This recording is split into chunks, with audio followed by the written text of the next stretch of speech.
on the set today. He looks good, man. He looks really good, absolutely. The Bolts now in the first pick position as they've got to decide what they're going to be able to do here in game number 1. I wonder if Stewart's going to keep it on. No shot. During the game. No. If he keeps it on during the game and wins a game, we might as well just give him 3 straight. Yeah, that's disrespectful for sure. Hades' first ban. Here we are in the year 2021, and Hades is getting first banned. I agree with it. There's I do no too. way Hades is bad. He's got one of the highest win rates in Smite's history, not only at the ranked level, the casual level, and maybe competitive just because he doesn't see a whole lot of play there. And a 2-second fear on like a 10-second cooldown simply cannot be bad. It just can't be. Man, Mifflin, you've been listening to someone smart, because someone smart's been saying I that said for it to a you, long man. time. That just because you got to the desk first. Literally untrue. I've been saying that for way before you got hired. I'm a diamond Hades. Okay, so am I. No, you're not. You're gonna lie, bold-faced I actually don't know if I am or not. I've played a lot of Hades, that's for sure, and I've been saying that Hades is good for years. Check the VODs, that's all I'm saying. Nike first pick here for the Bolts. It's been a quick ban phase. Both teams know exactly what they're taking out. It's a lot of front line for the Bolts. They banned Hades, Sylvanas, and Cthulhu. And on the other side, the Solar Scarabs took out the Morrigan, Odin, and Ardeo. And that leaves open Geb and Terra. And the Bolts decide to take neither. And they go with Nike. Here's the thing about how the Solar Scarabs should probably just take both. You could toss Terra into the Soul Lane, and you could put Geb into support, and then you've got yourself a setup where you could just go triple physical after that because you've got enough magic damage from those 2 picks alone. Terra is the selection first for the Solar Scarabs, so it seems like they agree with the smarter of the 2 desk participants here. Highly prioritized Earthen Fury, late game win condition, as is Sanctified Field. This is great scaling already for the Solar Scarabs. Interesting. So they don't. I agree with you for what it's worth. They smart? should have gone to that they should have gone Terra and Geb. But Geb won't get locked in, at least yet. It's Yamoja instead for Jake. Both these teams go in a different direction. I'm flabbergasted. You see that, Aggro? That's your credibility dwindling. Dwindling in front of your eyes. Hell is going to match up with Yamoja as the second 2 selections for the Olympus Bolts, and that is sustain, sustain, and sustain, not to mention as well as pressure in the long lane. If this is Nike jungle, and it could be, I think it is more likely headed for the soul lane, it's still a lane that can be left alone or a high-pressure jungler nonetheless. Kali selection, though, for the Solar Scarabs. This is what I would describe as a please don't pick Cthulhu pick, because if you do, we're just going to win. Maybe prioritizing Kali this highly in the draft means that they're calling the bluff of the Olympus Bolts and saying, this Nike is for the jungle. Well, Nike locked in there for the Bolts. Dodgy ban, okay. Yeah, dodgy ban right away by the Solar Scarabs, like that up against the Terra and the Olarun. I mean, this Kali pick has been so good for Scream. He's 2-0 on it in the 2 games he played yesterday, so we know he's comfortable with it. But the sustain starting to come back into the meta. Hell all of a sudden seems pretty good, but I feel like a lot of it has to do with the fact that cleansing your front line out of Sanctified Field is one of the only ways to actually let them live on their way out of Sanctified Field.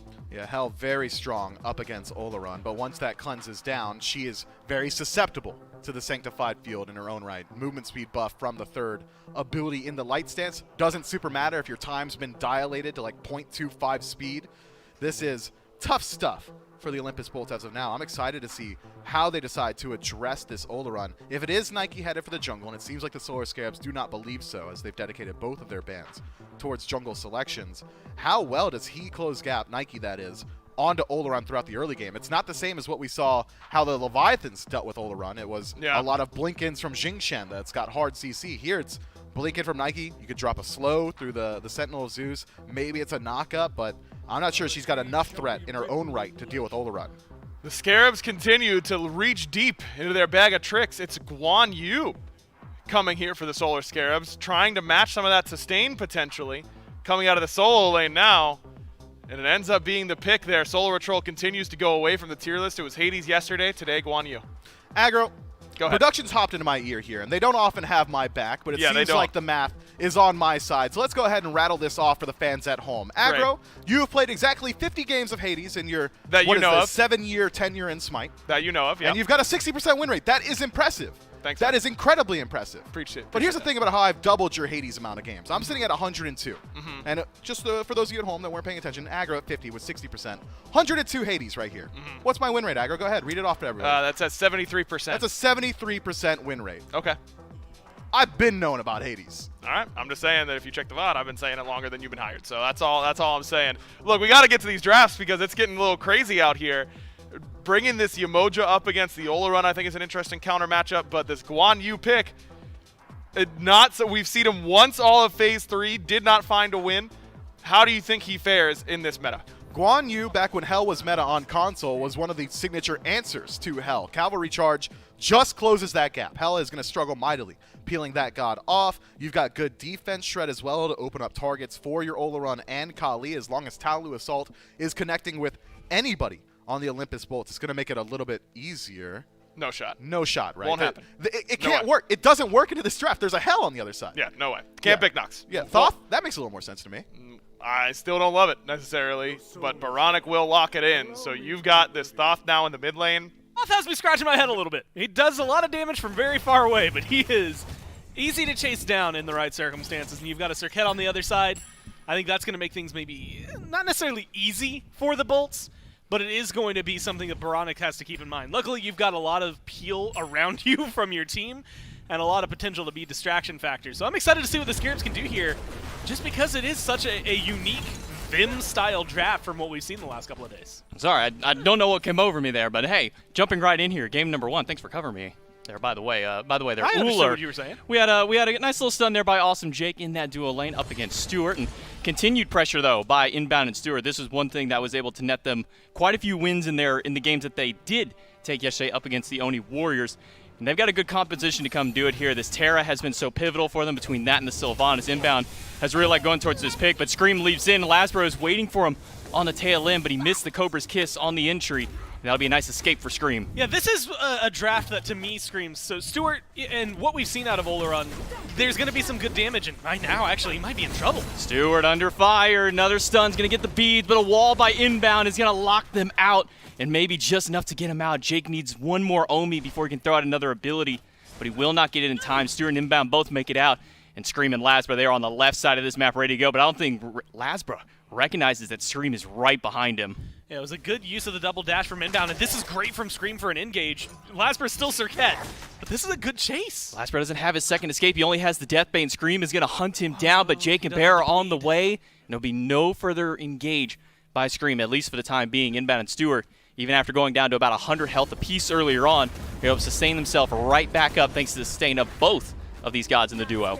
And I like the fact that we're seeing this early on, specifically from Scream, who is who I wanted to highlight. First off, Kali, as easy as it is to talk about Kali being such a late-game hyper carry, Scream has been getting active on this Kali very early on in the last couple of days. It is a huge threat, despite the fact that this isn't really where she's supposed to be hitting as hard as you would expect. And so it's opening up a lot of different conversation avenues for the Scarabs to have a lot of success. Both supports are keeping the enemy ADCs busy here. Bear and Stewart both being zoned away, but that second ability coming out of Stewart is pumping a lot of damage back into Jake. And that fire right after with that first ability is going to put Jake down low. Stun from Inbound, not going to be used. Instead, it's going to be the dash into the wall just for some extra damage. But Jake's doing just fine with the shield. Stewart is not doing so hot. He's going to need some extra help here. The Monolith is tanking him up, but he doesn't have quite enough healing. First blood does go to Barracuda, but Stewart does trade out by grabbing Jake. Inbound is now the only one left here for the Scarabs to defend. Ultimately, it's a net positive trade for Barra, though, right? Stewart, I think that's a great call from both him and Inbound to be able to get a turnaround kill. And because of that, I'm kind of surprised, or not surprised, I should say, to see that they're taking it maybe a little more patiently. The dual lane was popping off way more than I even expected, because it feels like this 3v3 fight for the Scarabs is where they're going to shine, and then the team fights at a few more minutes are where they're going to really be able to flex their strengths. Mid laners both pick up Chronos Pendant, and the Bolts do secure the Draugr, but it's a fight inside the jungle. Baronic, the one stunned out, hit by the double bubble, but Scream goes in, misses the stun. Inbound in danger because Lasbro gets the ultimate, it pops and it spreads over to Inbound. That should be an easy double kill pickup here for the Olympus Bolts as Lasbro and Venenu team up to take down the mid laner and the support. On rotation to this right side of the map, but in the mid lane, it's Venenu up about a level here over Baronic. A lot of that credit to that early kill they were able to pick up in mid. Yeah, Baronic, this is where he needs to be careful. He's easily caught out. That dash can get you out of a fight, but it is relatively predictable, and it only goes a certain distance, right? You are going to be able to disengage, but it's a lot easier to catch. Inbound taking a lot of damage here. Venenu already swinging on this hell. And Awesome Jake with some of the stuns and the bubbles popping out. put a lot of threat against Inbound, who's opted for a Lotus Crown first item, so he doesn't have some of those magical prots that awesome Jake has on the opposite side, already with a fully stacked Gauntlet of Thieves picked up by Jake. And now Scream is staring down the barrel of 2 from the Bolts. He'll blink over and grab Venenu. Venenu doesn't have much health left. Destruction pop by Scream, chasing him down. He'll get the kill, and it's Inbound on the opposite side of the fight, just doing anything he can to distract. But with Vera rotating in and Lazarus' help, they pick up 2. Awesome Jake trying to run back as far as he can, but the Sanctified Fields drops, and with SOT jumping in, he's able to pick up another kill and make it a 2 for 2. But with Jake in danger, the barrier out of Haddix shoves all 3 away to get his support out. Yeah, what a great play from Haddix to disengage, but even better target swapping from the Solar Scarabs. It is unfortunately you lose Baronic and Inbound, especially because they were already behind, and you can start to see that in the experience. Iron Man's on the right side of the map. They get the Gold Fury, and able to net themselves just another small little gold lead. It hasn't really gone up much more than around 2,000 that we saw earlier, now about 1,100 up. But the experience does still teeter slightly towards the Scarab. Stewart, though, might need to be careful as he is surrounded by 3. Jake and Lasbra are here. The River's Rebuke pops out, but so does the Sanctified Field. Stewart is doing everything he can just to walk away from the danger that is his Tier 1 tower. With a backup from Inbound to at least get to live, but how will the fight go after? It's a quick retreat out of the Bolts. Yeah, Baronic was slowly making their way over. It's just the problem of, all right, can we actually get anything done? They got the tower, recognized that they got the ult as well. Beads Aegis down for Stewart, though, right? So we're in this really bizarre position where everything the Bolts have done is controlling. The experience is still a little bit on the other side. Their gold lead's in their favor. The map control has been in their favor. And now with 2 towers down, it opens up a lot more opportunities for them to walk forward into the Scarab's jungle. I like their draft as we transition into late-game team fights. In theory, this is exactly the equation you need to add up to a successful win.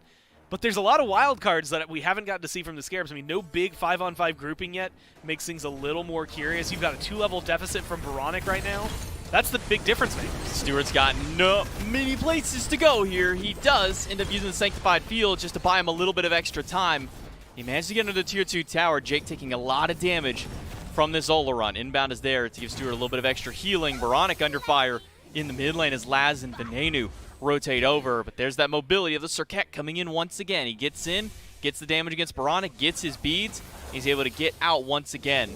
And here's all that sustain that the Olympus Bolts have between Jake on this Umoja, between Venenu on this Hell. I mean, how do you even really combat the amount of sustain that this team has? Divine Ruin available, no brawlers, no other, like outside of the 2 onks, as you had highlighted earlier, huge anti-heal has been picked up on the side of the Scarabs. That might be some really, really bad news for the next couple of team fights. It's going to be some treacherous waters for this team. It's going to be a stun up against SOT. Haddix will make sure to bully him out and push him away, but a leap in by the solo laner to try and chase out the front line of the Solar Scarabs. Awesome Jake does throw out the stun to no avail, not getting much more beyond there. But the Bolts do have the vision control around this Fire Giant. They got one right outside the pit, and they got a couple surrounding out. But even the Scarabs have been able to pop some vision around there, making sure that they can keep track of what's going on. And while Haddix is putting out the no-pass barrier and not allowing SOT to walk in, while this Tier 1 tower is under fire by Barracuda and Jake. SOT goes up on the horse and stuns 3 out. Barracuda's got to use the beads and get out of there as quick as possible, but Scream in the backline with Destruction. Barra is getting so low, and the dots is not going to be enough to take him out. SOT, however, on the tail end of the fight, just as quickly as he was able to get one, he may just fall. Scream picks up one, but it's a trade out, a 1-for-1. The solo laners both taken down. Yeah, if they were able to get just one more hit on the Barra in that fight, get that kill, and make it a 2-for-1, it's much more favorable. But the good news is all of the strengths that we've highlighted for one team and all the weaknesses are met with weaknesses and strengths on the other side. I actually think this is a better fight for the Scarabs now that Haddix is gone. Fire Giant up, down to a quarter, but it's not about the Fire Giant, it's Scream. about the fight, but they're losing the fight. Scarabs collapse on Barracuda, but he turns it right back around. Venenu picks up the kill, inbound on the run. The Phantom has been expended, and Stewart is all by himself. Lasbra goes in for the Cobra's Kiss, but misses, and the beads from Stewart to try and bail him out, but he's got no ultimate. No one on his team has it. The double Cobra's Kiss in from Lasbra to hold inbound, and Stewart out, and Stewart has nothing left to do but fight. Barracuda picks him up, and now it's just Baronic and Inbound left under the tower. Lasbra, though, may have been off a little more than he can chew and dies under the Tier 2 tower. Look, Baronic got the kill credit for that one, but that was 100% inbound. Well, actually, you know what? That was like 30% inbound, 70% Lasbra that gave that kill over to him. A majority of that is just a little bit of greed. Diving deep, recognizes he could get 2 kills, still forces him back. It should be a free FG, but the shot's kind of close. Sod is close, but the Bolts do get the Fire Giant. Sod goes in with the ultimate, but it's immediately cleansed out by Venenu. Final Judgment clips through, but not a whole lot of damage. Just timed off of when Stewart's ult gets dropped. Those Sanctified Fields, had they come up just slightly sooner, maybe we get to see Scream make some huge turnaround plays. But unfortunately, you lost him early on, and then the support, the healing that they have on the side of the Bolts made everything much easier to continue getting aggressive. I'm actually surprised to see the Scarabs being as proactive on the map as they are. I like this call, although they are going to lose some towers here. None of the Bolts are back here to defend. They might just be able to take this. Phoenix as a full minion wave, and Scream with his build, he is shredding right through this bird. Not a chance for them to defend, but they might just lose their left side. Phoenix in retaliation. Inbound goes in, a Sanctified Field crashes into 3, a Final Judgment just off the mark, but Inbound is the one who's losing his health. He has to run back through the fields, but a double leap in takes down the support, and the Phoenix will fall immediately. They're going for the Titan! It's a 1-for-1 trade out, and the Solar Scarabs on the back end, Scream and SOT are going for the Hail Mary play. They lose the fight on the left, but can they take the Titan? He's got Destruction! The Destruction is Do up. they win? The Titan is down to 10%, and the Solar Scarabs at the end of it all take it away from the Bolts in game number 1. Going into that game, is it late game scaling that's going to net you the win? Is it early game pressure? No, it's one exact call. These clips might as well not be shown because it really does come down to exactly one play, and it was that Titan backdoor. I would have loved to have had a chance to hear the comms and hear who made that call, because decisions like that, Aggro, and I'm sure you could speak to this as well, are incredibly hard to make. Realizing that if you go for a backdoor, you're essentially losing the game if you don't win it right here. But they make the call, and they do it decisively, utilizing Destruction perfectly to extend your DPS and find yourself a miraculous win, down double the kills, by the way. Just crazy. That's crazy stuff. That's something the Scarabs would have never been able to do before this weekend. Unbelievable. And look at them pop off there. Everyone feeling good after that one. Sot and Scream made it happen there in the 2v2 of Lasbra and the Titan. The Solar Scarabs come out on top. And that's a hard game if you're the Bolts to make adjustments for, because you didn't lose any team fights. Nope. You were winning basically the whole game. You just made a macro mistake, and credit to the Scarabs where it's due. That was a great call. The Bolts can feel validated and that their composition was better because they won every team fight. They can feel validated realizing that their scaling would have gotten to the late game because they were dominating the early game. Every single thing they did in P's and B's, every single thing they did for the first 15, 16 minutes of the game, essentially perfect in my mind. The Olympus Bolts control it. You can see it in the damage charts as well. Yeah. It's just one small mistake, and the Solar Scarabs, they maximize on it. Well, they sure do. So if you're the Scarabs, I think that if I'm in Slaney's shoes, if I'm their coach, I think you have to kind of treat that as a loss. I agree. Right? You have to go, all right, well, we lost that game, except we got credit for the win. So what do we change? Because certainly the ball is more in the Scarabs' court on how they adjust for game 2. I think it's got to be starting with that mid lane selection. It's something that we threw up as a question mark. You've got, looking at it now, the Solar Scarabs see pressure in and the long lane. The Scarabs in the second pick position. Once again, the Bolts, remember in the last game, first picked Nike. And Haddox did look pretty good on it for what it's worth. Ended up controlling a lot of those engagements. He did, and the Bolts are going to stick with their game plan of banning out Hades in that very first spot. Does not want to line up against SOT's God of the Underworld. I imagine the bans probably look largely the same. If anyone's going to make adaptations here, likely the Solar Scarabs. Again, if you missed that initial death segment, we do think that the Solar Scarabs are probably operating under the assumption that that game was a loss based off of picks and bans. So we're expecting some shift-ups despite them having a win column. And the Bolts one in the win column. Don't need to do a whole lot of shift-ups because they won every team fight in the last game. So Hades and Sylvanas were their first 2 bans last time. The Morrigan and Odin, the first 2 bans for the Solar Scarabs, so everything still exactly the same as it was. This was a Cthulhu ban in this slot for the Bolts last time around, and it will continue to be a Cthulhu ban in this same spot.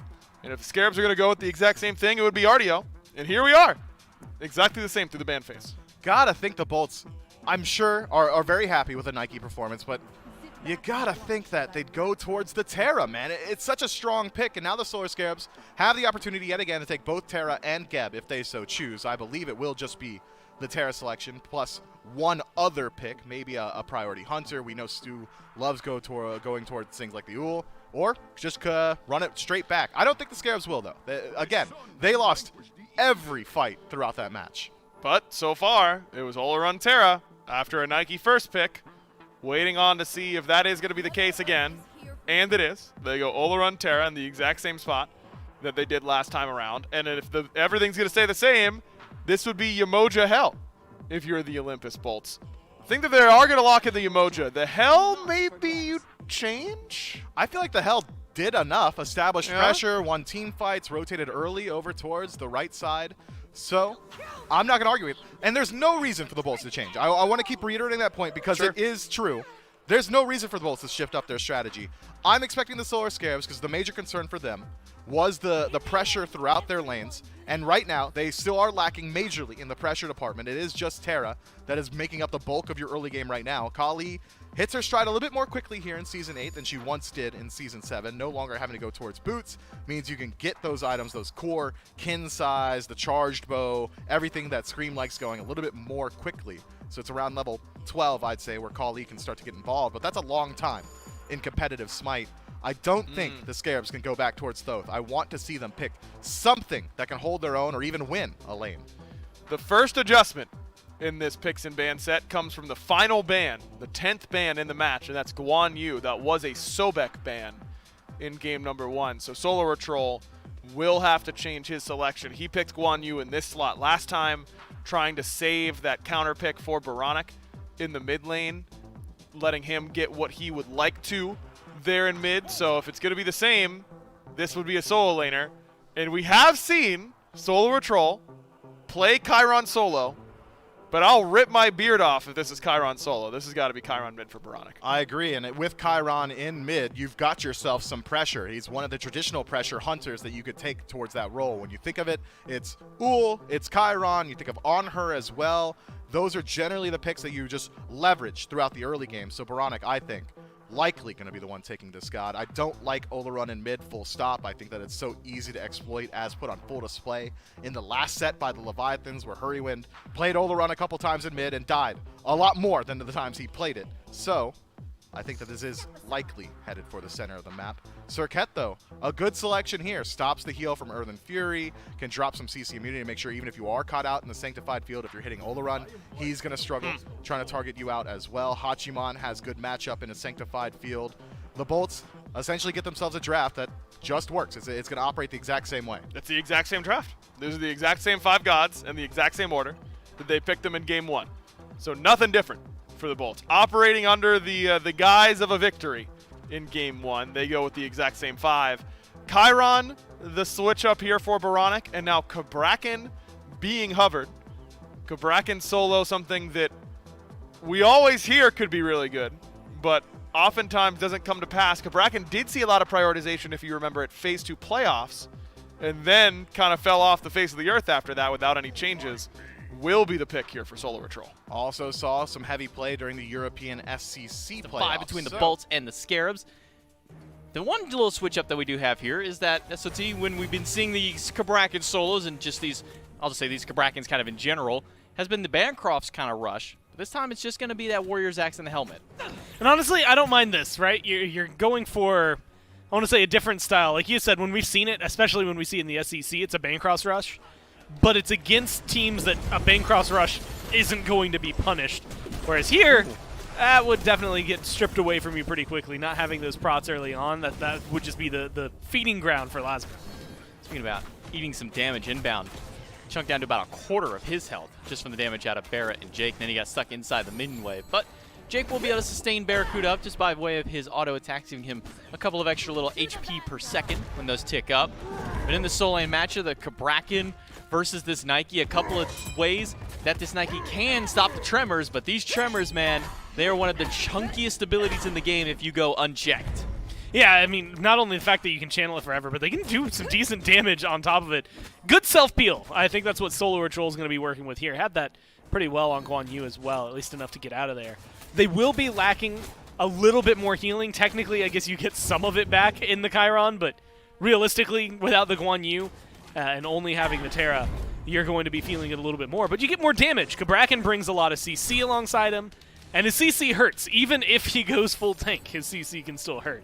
So I think that SOT, he's going to open up a conversation, at least for the Kali, maybe early on, and in some of those mid-fights if we see rotations from him. Stewart inbound. Under fire here is Bear and Jake have gotten some pressure. Inbound stunned out.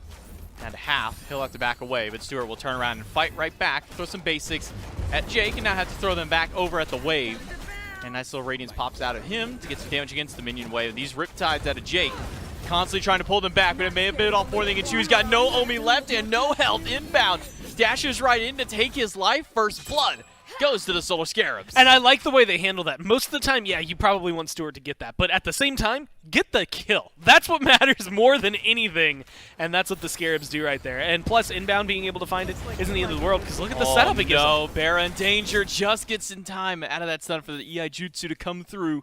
And he'll be able to dash back to safety under the Tier 1 tower. Held on to the beads. A lot of trust in himself and the damage he was able to take to not expend that relic, and luckily for him, he doesn't have to waste that one. He'll be able to walk away and live to see yet another day. I think the most impressive right now is the lack of pressure onto the purple buff. Might just be because of the Olarun and what the damage output right now is going to be looking like for Stewart as well as inbound, but kind of surprised to see that end up kind of falling through their hands. That would have been good amount of experience to strip away, help get you closer to 5, keep Bera behind. And as of now, Jake, especially if he holds this lane, they're just going to be a little bit behind, right? The kill, mainly the first blood bounty there in the support. SOT in danger on this right side. Lasma rotates over, pre-level 5, or actually right at level 5, and they double ult the solo laner to take out SOT, send him back to the base. Realistically, you know, 5 minutes onward, you can really start to see this. And with level 5 hit, I expect to see Lasma making a pretty big impact here. And yet, it's still going to take a little bit of time. I was talking about it last game, how Scream had been active, but look at Lasma. SOT, once again, the receiver of this damage out here. A big double stun. And the Tremor's just to try and distract for a little while longer, but SOT doesn't have any more mobility and may not have a chance to get out of here. Ren comes out, needs all 3 hits, plus some more after. He turns around to try and get the stun after that, but doesn't manage to get it, but he does manage to live, and now it's Scream on this right side of the map. There will be no further tower dive. The Bolts almost get him for a second time. You get the TKO. Uh-oh. Which is going to give you a little bit of Lasbra. I don't know. Haddox is still here. This might be dangerous. Blink stun and the destruction. Out of Scream, a leap in, but Lasma's got another leap of his own. So he'll be able to get back to the Tier 1 tower. Haddox chasing him out, and this could be a collapse on the Scream now with no destruction and no way to get out of here. Your beads are, you don't even have the beads. You don't have your blink anymore. You don't have the leap until just now, but it's into the clutch of Lasbra, waiting for him with open arms. As soon as he goes away, Scream goes down. Second one up for the Bolts. Look, as much as that hurt Scream, that was so close to getting a kill, but Lasbra was just waiting, knew the leap was going to come for him, and goes for the taunt. Oh, Riptide comes out, but he doesn't even get a chance to go to it. The Sanctified Field from Stewart, plus the stun from inbound, means that Awesome Jake is caught out for eternity during that stun. He can't make it out, and the Scarabs are able to at least return fire. 2 for the jungler on the Olympus Bolts, but now 2 for the support out of the Solar Scarabs. That's where the kills end up going, though, right? You've got 2 that have been picked up, as you had highlighted, on the jungle versus inbound carrying the kills for the Scarabs right now. And it's 2 kills onto Jake versus a kill onto Scream to kill onto Solar or Troll. Those feel a lot more effective right now for the Bolts. Ultimately, it's not going to make a huge difference. It's realistically experience gaps that are going to start to showcase. You can see 2 level 6s in the duo lane versus a 7 and a 5 there for Jake and Bera. And then you can see just now hitting 7 for Scream and still a little bit behind for Solar. Watch out, Veneno. I should say watch out, Veronic. Centaurus U, Scream taunted in, and nowhere left to go. The ult out of Lasbra holds him in place to pick up a 3rd kill now for the jungler, and Veronic can only sit back and watch as the jungler falls. Inbound comes into the mid lane just to apply at least a little bit of pressure and safety back, but he doesn't have much to stop Veneno and Jake. They'll pick up that kill earlier on, extend that kill lead, and extend their gold lead now about 500 up. And he's got 2 kills on his opposition in the jungle. Look, you know, I said this last time. Scream is a ticking time bomb. Kali always is. It's just a matter of build. Y'all got to give me some time to talk. Yeah, no, Solar Troll should be fine here. Okay. Yeah, he's going to be slowed. I don't know, Lasbra, well, he doesn't have ult. Yeah, he's going to be fine, even with the minions. He's just going to take a little bit of damage. It's all going to matter on how much gold he can get, and eventually his build, right? That is what is the case for, I look at Hunters, I look at Kali here. That is usually the way they end up playing. And with what we know from Scream, yeah, once he gets the right items online, the man's as deadly as can be. but it's still going to take him longer if he falls behind like this. SOT this time might be dead. The stun comes through, and ultimate good he stuns him turnaround. out. The Tremors get stopped by the barrier, and with an ultimate out of Lasbra, that could be curtain call for SOT. But Scream is waiting around the backside of Blink in. A stun against Haddix. The Tremors come out, and a stun right out the gate. Destruction and a leap in. Scream turns the fight around, and SOT buys enough time to live through. Yeah, Lasbra is able to get out of there, but that is a good turnaround kill. Slow down Haddix, get something online for Scream, opens up way more conversations for the Scarabs. You guys fight it out. You do whatever you want. If you want to keep scrapping, go for it. We're going to focus everywhere else on the map. SOT, again, holding Haddix in place of the Tremors. You can see just how deadly those are. 10 seconds max. You can sit inside those Tremors and keep beating away and damage every half second. Scream wants another kill, but Haddix will wisely leap away and not continue the fight. You know the damage scaling that you can get from those Tremors? I did the math on it one day to check. 735% if you get a full channel. That's a lot. That's a lot of percent. That's a big percent. Just so you know, 100% of anything is usually really, well, I guess it depends on the thing. Hold on. That was going to be a bad blanket statement. 100% is a lot of a thing, usually read as the whole of it. 700 is a lot. SOT, again, under fire. It seems that we're just on repeat here. It's a broken record in the solo lane, but SOT gets a devil stun. The ultimate to hold him out, but it's a Good River's walls. Rebuke this time around. Nowhere for SOT to go, and as the waves crash down, it's Lasbra who picks up the kill yet again. All 4 of the Bolts kills are on that jungler. If you're Stewart, you're on the Ola run. So I don't mind the fact that it's going as slow as it is. Plus, it's very difficult to collapse in on someone like the Ola run and someone like the Hachiman. Like, good luck chasing either of them down. Inbound double root wall, catches Venenu. Centaurus out of Veronic does some good damage, but a Riptide from Jake is enough to separate them away from Venenu. The mid laner does get to make it out yet again. And Veronic, his anti-heal starting to come online. Brawler's beat stick available to them in the fight.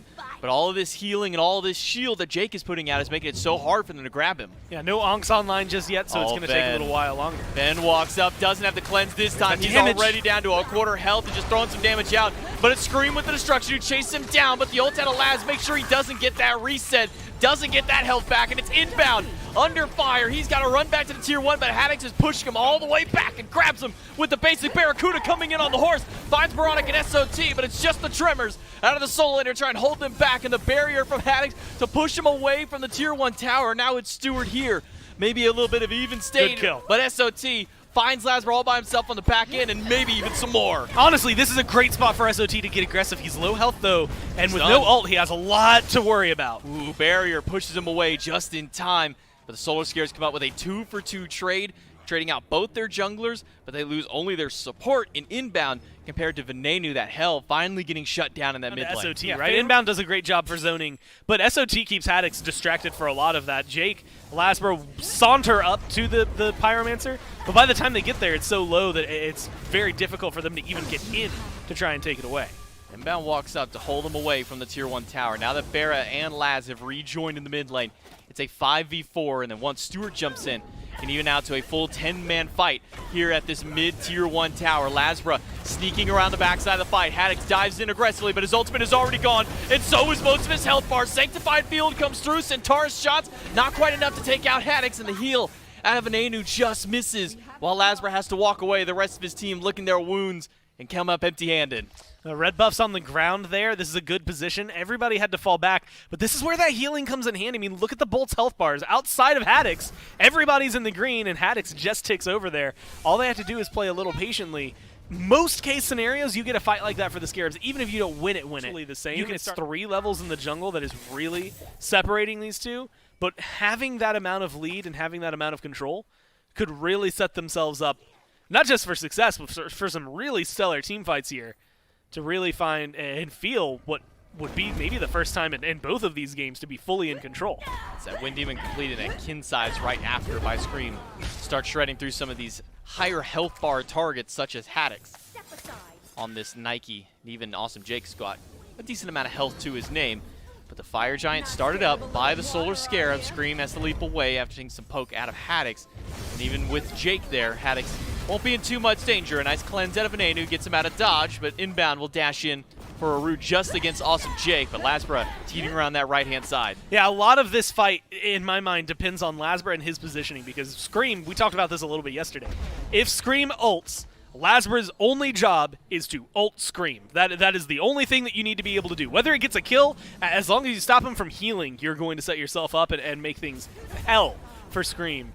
And so you have to watch his positioning throughout all of this. But the ward vision right now is favorable for the Scarabs, and the way that they're approaching this fight is really solid for them. And make sure to push up that wave and right and kind of distract the Bolts for just a little while.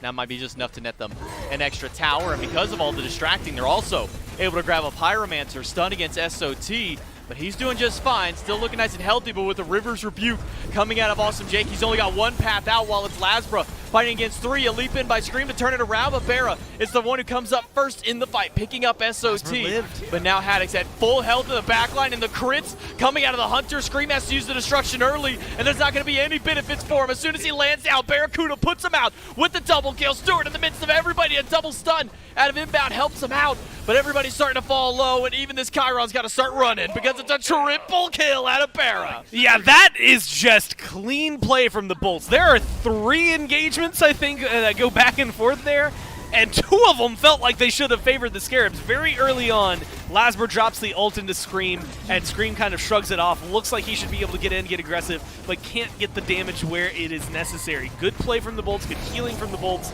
Opens up way too many avenues for them to just stay around. They're grouping. G available for them just yet.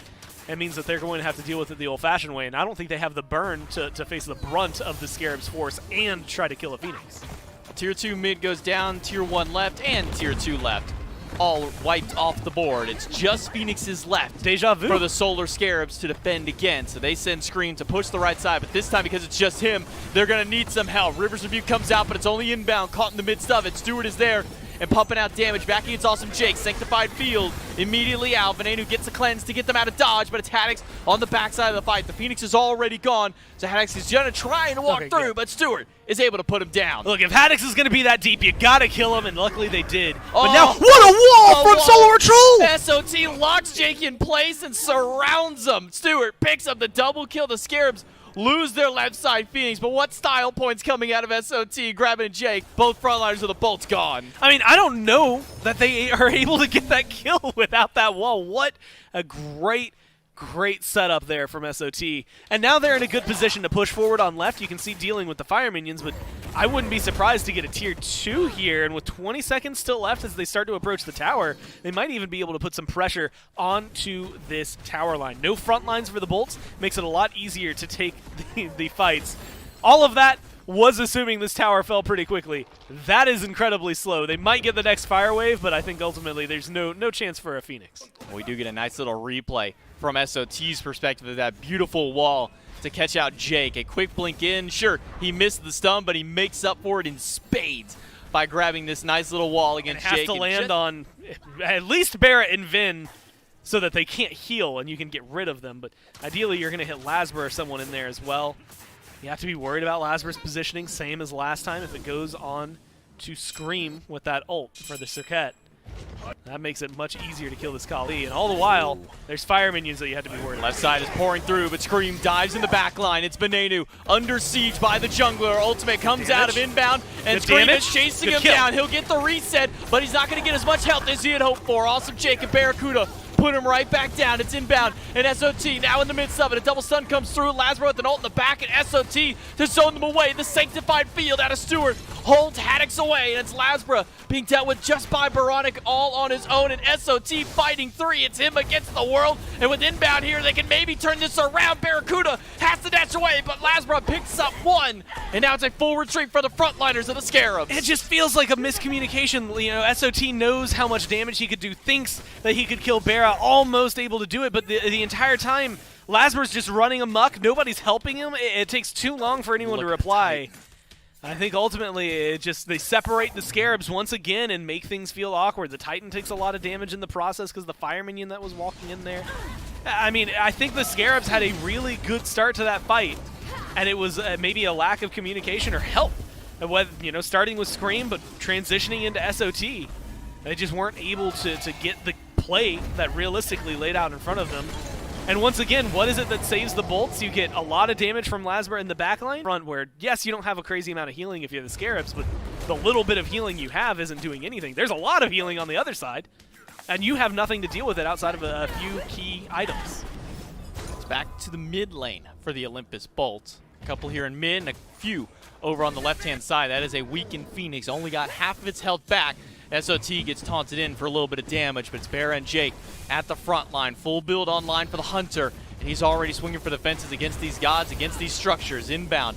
Double dashes in by breaking the wall, but he's not going to get a whole lot of damage in return. The Phoenix not regenning a whole lot because every so often it's a nice little peppered auto from Bear. A nice little shot from Jake to stunt its health coming back.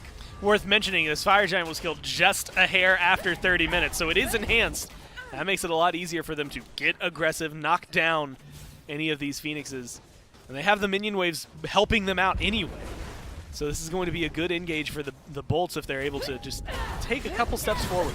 Inbound goes forward with SOT, but it's only against the tanks of the Bolts that they're able to get damage, while Barracuda is firing pot shots in the back line to set up for Haddix, who dives in and uses the Sentinel of Zeus, and it's an ultimate just on SOT. The River's Rebuke crashes on 2. It's a stun on SOT, but here are the Sanctified Fields from Stewart to hold them all out. Lasbra gets caught out and has to leap away, but the damage is already done, Gore. The left side Phoenix is gone. I can't count how many times we've seen this happen to the Scarabs where they decide to turn on to Lasbra. Lasbra has taken a ton of damage this game.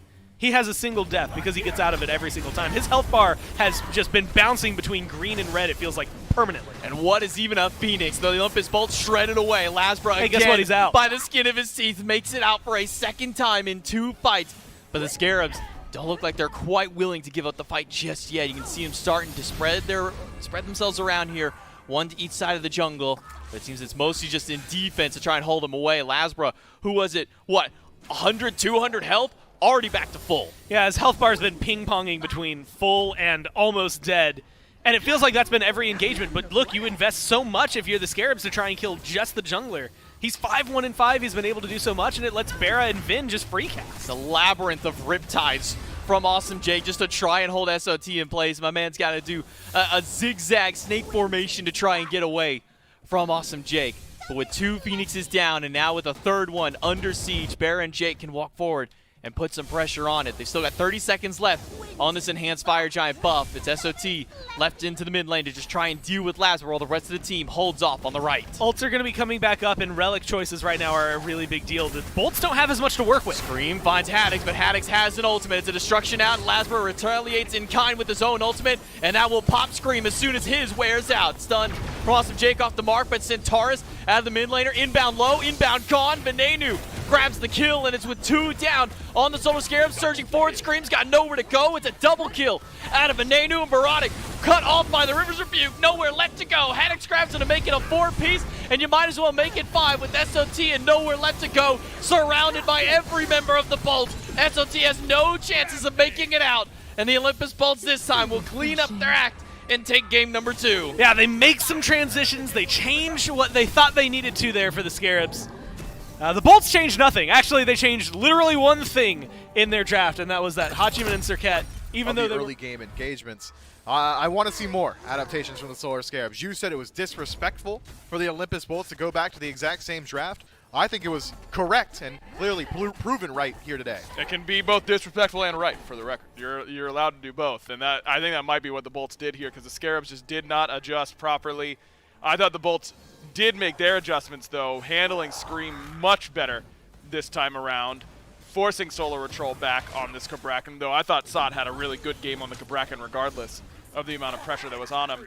But Lasbra was just putting his ultimate on Scream whenever he went in, and it turns out when you do that, the Kali can't do much. Yeah, who knew that Serket ultimate, removing all that healing, does kind of body destruction? Kali's ultimate, and that's exactly how it pans out this time around. The Solar Scarabs not able to pull off a miraculous backdoor of the Titan, and the Olympus Bolts, essentially second verse, same as the first, win out in the game, but this time actually find themselves a win as well, tying up the set at 1-1. Impressive stuff from the Bolts, and now they're in a tie game situation. It is simply a best of 3 from this position. A best of 3 with some extra history attached is the way to look at it, if you ask me. They've got themselves in a pretty good position. The Scarabs, though, despite having not won maybe a single team fight over the last 2 games, still find themselves tied up. They do, but what are you going to shift up here from the Solar Scarabs? I think top to bottom, there's some things that could see some changes. Maybe that Terra hasn't been serving you so well. Oh. Maybe go towards that Geb, right? Throw you a bone. Just kidding. Terra is infinitely better. I thought I'd maybe give you the opportunity to correct yourself. The Solar Scarabs, they were right to take the Terra. I think, if anything, I want to see Stewart back on a Hunter.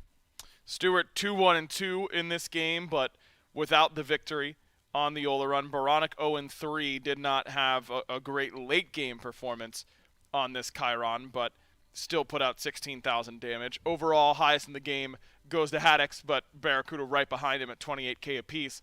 And Ven has not been putting up the damage numbers on this hell. He's been more focused on the healing numbers. And take a look at them.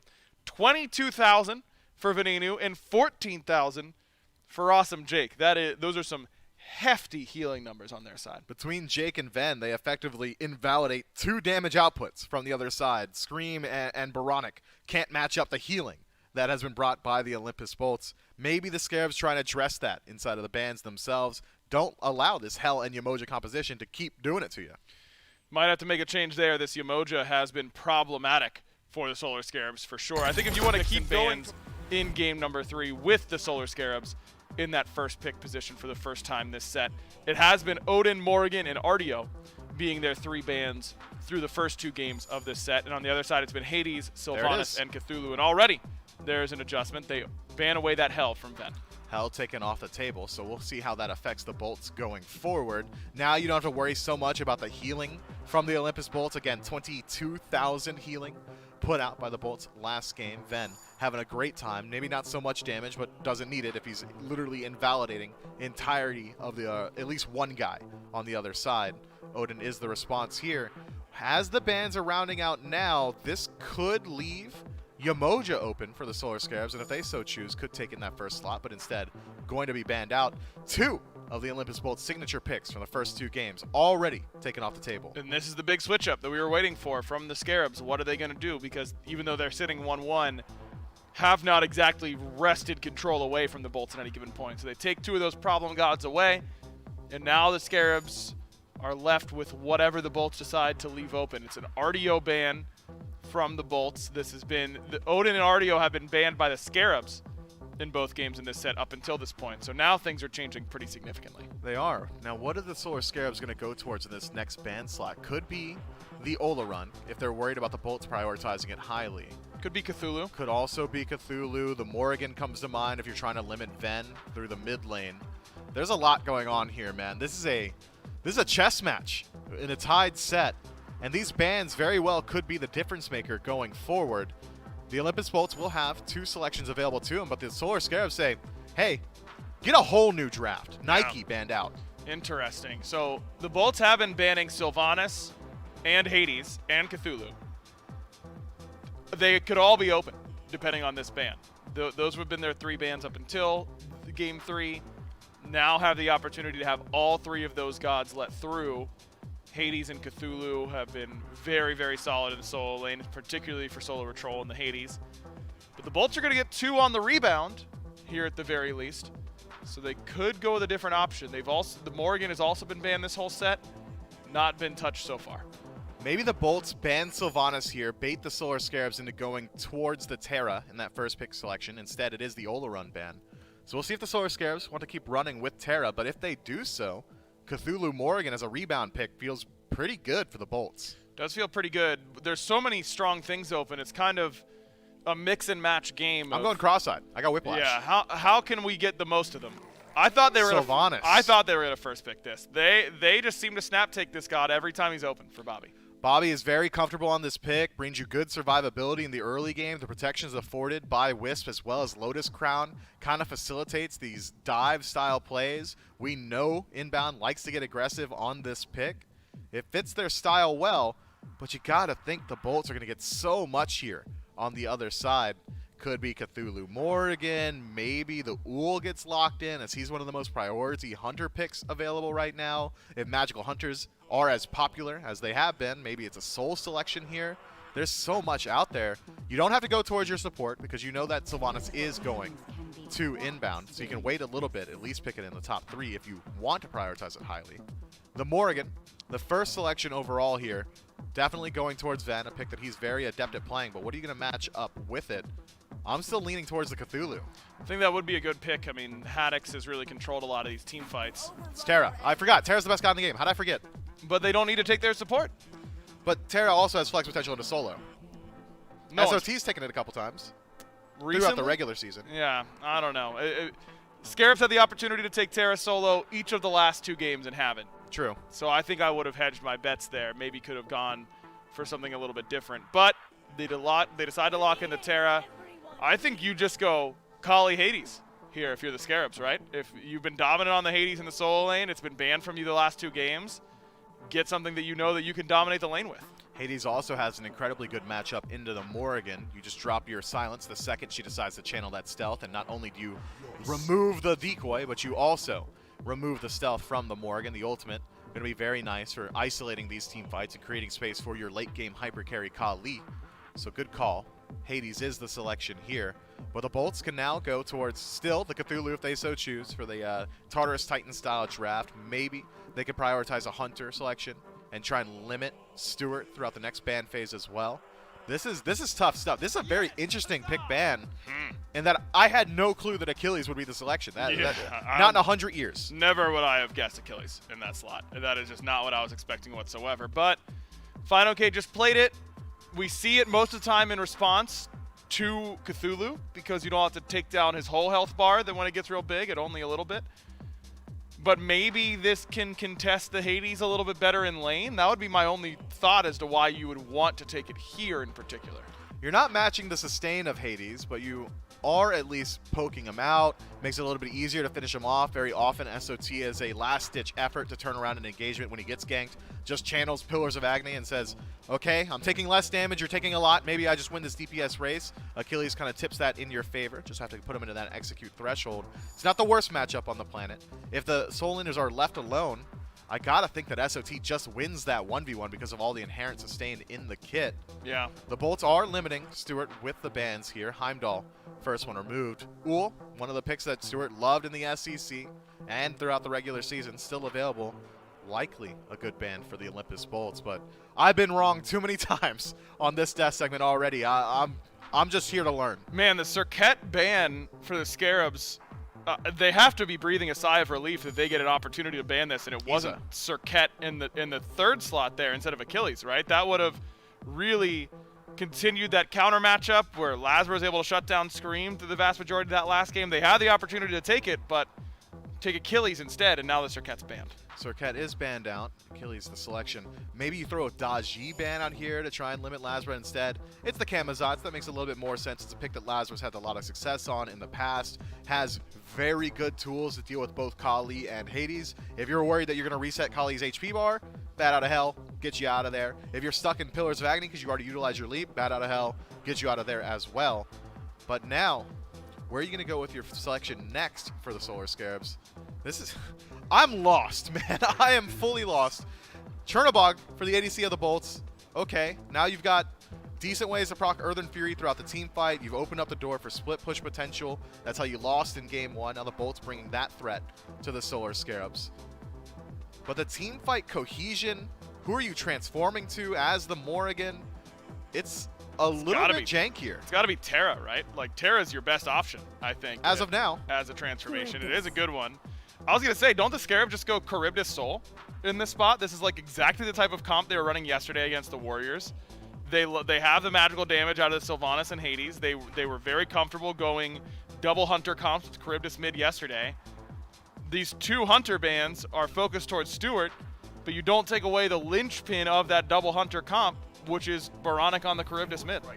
It is, and it's not the Soul selection. The Solar Scarabs seem to think that Hades and Sylvanas together is enough magic damage in its own right, and I tend to agree. So it's going to be a double Hunter selection, Charybdis and Hachiman for the Solar Scarabs. Now, if Achilles is trying to disrupt your backline, double kin size is going to make short work of him, but he's a largely mobile target in the team fight. Hunters don't generally like to take a fight up against him, especially considering how many dashes he's got available. Right. I like the selection for the Solar Scarabs because it's a little bit more so in line with what we saw from them yesterday. But these drafts, man, it's so interesting, the scaling.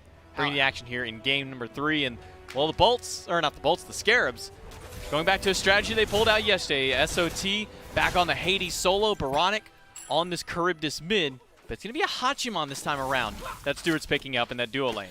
And honestly, you know, when you're looking at it as a balance of the 80% being the exact same and 20% this one Hachiman pick being a new, I guess, look for them, I'm not too worried about it. Hachiman's very safe, so I'm not worried about Stewart being necessarily dove on too often or taken advantage of in this lane. And you still get that. Inbound with the pull and has another ability ready to go whenever it's necessary. Ooh, what a Jutsu stun. does hit by Stewart, and Awesome Jake is falling low, but Inbound needs the root to hold him in place so that Stewart can shut him down. First blood goes to the Solar Scarabs. I love the way they play that. A good stun almost ends up weaving through. Oh, another another one. Gonna get the beads at the very least. Barracuda does get to make it out. His support was not so fortunate. Well, we were saying it earlier. Stewart walked by in the hallway and said that they were going to take it in 4. Saw Inbound over here last game. Maybe he was raking rotations like this, but I feel like we're seeing a much larger impact already across the map just from one player, and that's going to help facilitate a lot. You also have to watch their builds because right now they're pretty lined up, at least in terms of Crusher. It's a little bit of a different starter there for Scream, but that's mainly the only difference. I guess actually no, starter's different for Stewart as well. Ult onto SOT, turns around and gets a Fear, but he's going to need some extra kind of help, but he doesn't get any of it. It's Barracuda rotating all the way to the right side of the map with that Living Nightmare ultimate, picking up the first kill for the Bolts, and now forcing Scream to sit by and catch up some farm here in this right side map. A lot more often, and I think we'll see it a lot more often as well. I'm excited to watch what the Scarabs are going to be able to do, mainly because of the fact that this draft was so successful for them. It's such a different play style to have to deal with. Watch out, Stewart. Watch out, Stewart. You got 2 coming around. Scream is here for the backup. They'll get a stun against Awesome Jake, an ultimate out of Stewart, but a double stun out of Jake only delays his life for just a little while. That one does turn around and go over to the Solar Scarabs. They get their second pick. Barracuda is forced to stand by and watch as the support falls. That's, again, a good call. You get a kill, you come in, get out. And admittedly, it's very similar to the position last time, although the kills are still spread out for the Scarabs. It's not on to Scream and Solar Patrol. Crusher. It's on to Solar. Every single one of them to pick this item up is providing them so much of that extra attack speed and just that extra power that they just melt this Gold Fury. That one goes over to the Scarabs and nets themselves up a nearly 3,000 gold lead. Gormizer, where did this gold come from? Honestly, it's just been the way that they've been playing right now. The fact that they control a lot of the jungle has helped them.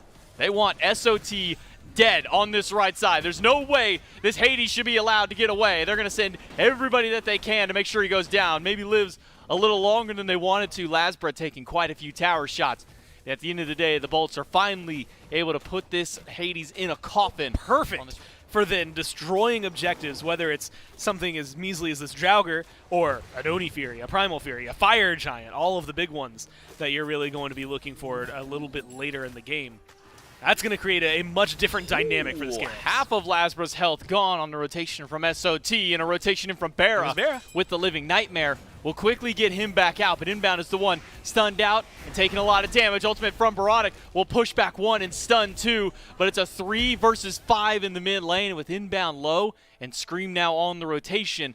Olympus Bolts a little hesitant to pull the trigger here under this mid-tier 1. And you see something you have to be careful of. The Achilles always having that Assassinate available. It's going to be big if you can get an Execute. Oh no, Stewart tried to walk into the fight, but it's Veneno who turns it back around. Him and Lasbra force the ultimate out of the Hunter, but it's Lasbra who's falling down. Scream with the Destruction ultimate. Veneno uses the Pillar of Agony, but it's the turnaround fight that's going to net them the big win here. The Veneno able to pick up Scream, and now it's the 3 versus 3. Because one of them is already gone. Venenu low. SOT dives in but doesn't find him. Inbound also dropping fairly low. He'll have to get away from the damage out of Barracuda. It's a 1-for-2 trade for the Scarabs. Well, honestly, keeps things in an interesting spot all around. Stewart getting out of there alive is maybe the biggest deal for them. You kill off Lasbra, which is something they were failing to do last game. And I think this is a good start for the Scarabs. Plus, you have to look at where the gold is at the end of that, right? They're starting to feel themselves a little bit more and bolstering up their pockets. This opens up a lot of opportunities. It does scream to me as interesting that Venenu ends up transforming into Solar Troll. But granted, the damage he was able to do, but also how survivable you are in Pillar of Agony, it made it a much more difficult chase down for the rest of the Scarabs, and it kept Vin alive. Stewart did manage to squeak by at the end of that fight. It's a mid-tier 1 tower on the Bolt side of the map that goes down, despite all the aggression being on the Scarabs' own tier 1 tower. They're able to hold back, kill 2, get one, only one falling down there. That was Scream. And SOT just left to his own devices back over here on the right side. The Bancross Talon, Stone of Fall, now working towards some physical defense in this Tier 1 breastplate. Try and keep himself a little bit healthier going up against this fairly physical heavy comp.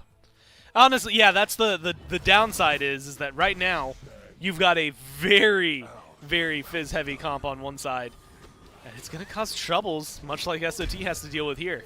Oh, SOT needs a little bit more healing or maybe just a good fear or some assistance by Scream to body block the ultimate. Haddix has to run, but SOT trades his life with some help out of Scream. They're at least able to make it that 1-for-1. But Haddix running so far up, inbound's not going to be able to cut off that pass. Great move in there by Scream to help his teammate out. For the Scarabs, I won't be surprised if they start getting a little more proactive on this map in the next couple of minutes. I was wondering when Baronic was going to pick up his item because he'd been sitting around for a long time on just the Crusher and Aussie, and he went back and bought a full Wind Demon. Haddix is going to need quite a bit of help. The body block out of SOT stops the ultimate, but inbound misses the pull after. SOT dashes in, and it could potentially have sealed his own fate. But the big healing that comes out of the Bancrofts holds him up. Inbound, the only one to get stunned out, but both of the tanks rooted on the Solar Scarabs. Bolts not willing to fully commit to this fight. Sot burns Lasbra's ult without having to use his own, so it makes an easy opportunity. It's a 3v5 in terms of the ult capabilities that the Bolts have here. And unless you get something big from Vin, this is a good fight for the Scarabs. Fury is burning down quickly, and it's SOT in the back line of the Bolts to try and distract them all. Pillar of Agony grabs two, but two of them immediately walk their way out. Awesome Jake shows back up, but it's a fear out of SOT and the damage after. Olympus Bolts get a Pyromancer while the Solar Scarabs get the Oni Fury, and Awesome Jake Scream surging forward to grab that one, and now it's Haddix on the run as they trade out the two objectives. I like Lasbra's call there. Gave me the absolute amount of confusion and a little bit of a heart attack. I didn't know trying what to was figure happening. out I saw what two things pop up at once. I'm like, dude, what just happened? But I like the call. Get a little bit of a lead, or at least try to take away. But they've got burn, and they recognize it. They might even be able to kill Lasbra here. Gets caught lazy backing back behind the wall. They'll dive and collapse onto him, but Scream doesn't have the stun just yet. Instead, Lasbra gets to walk away, but the Fire Giant is still being done by the two Hunters and inbound here. A dash in and a stun out of Haddix, with the fear immediately after, and a pull back from inbound. Locks him in place, the ultimate. Now the Cryptus doesn't connect, but it's Scream who just grabs him as soon as he gets away with the Fatal Strike and puts up another one for the Jungler. And guess what? Everything they were just doing, they can still do. They've got a little bit of healing from inbound that's going to keep these carries topped off, and they've got the burn to take a Fire Giant here, 18.5. Half health, Lasbra half health, and Jake and Venenu trying for a pincer maneuver. Inbound goes in and tries to lock Jake inside the pit, and it's SOT who puts him down immediately after. Pillar of Agony to lock everything in place, to deal damage to the FG, to deal damage to the enemy gods, and to hopefully try and secure this Fire Giant. The Solar Scarabs get it, but they're losing two. They lost Make three. that three. Barracuda on the backside of the fight picks up a double kill, but Stewart grabs two of his own. Now it's just Venenu and Barracuda to try and fight against SOT and Stewart.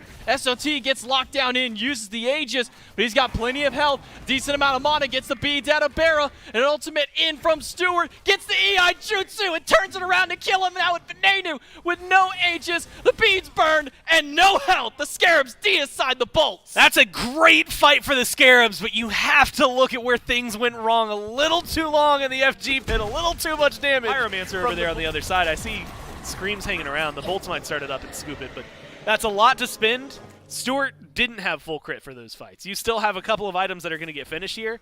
This is going to be an empowered Scarabs by the time this Fire Giant respawns. Scream all by himself wants to take this Pyromancer, and he does. Jake cannot stop him, and Jake might not be able to even help himself. Ultimate against Scream by Lasbra. Scream will use the mist to try and hold himself out. Destruction pop and fighting back against three, but he's not in a winning battle. Lasbra able to turn around with the help of his dual lane to secure the kill up against Scream, but the Pyromancer and the Gold Fury go over to the Solar Scarabs, an 11,000 gold swing that they have up over the Bolts here, 23 minutes in. That's a fight.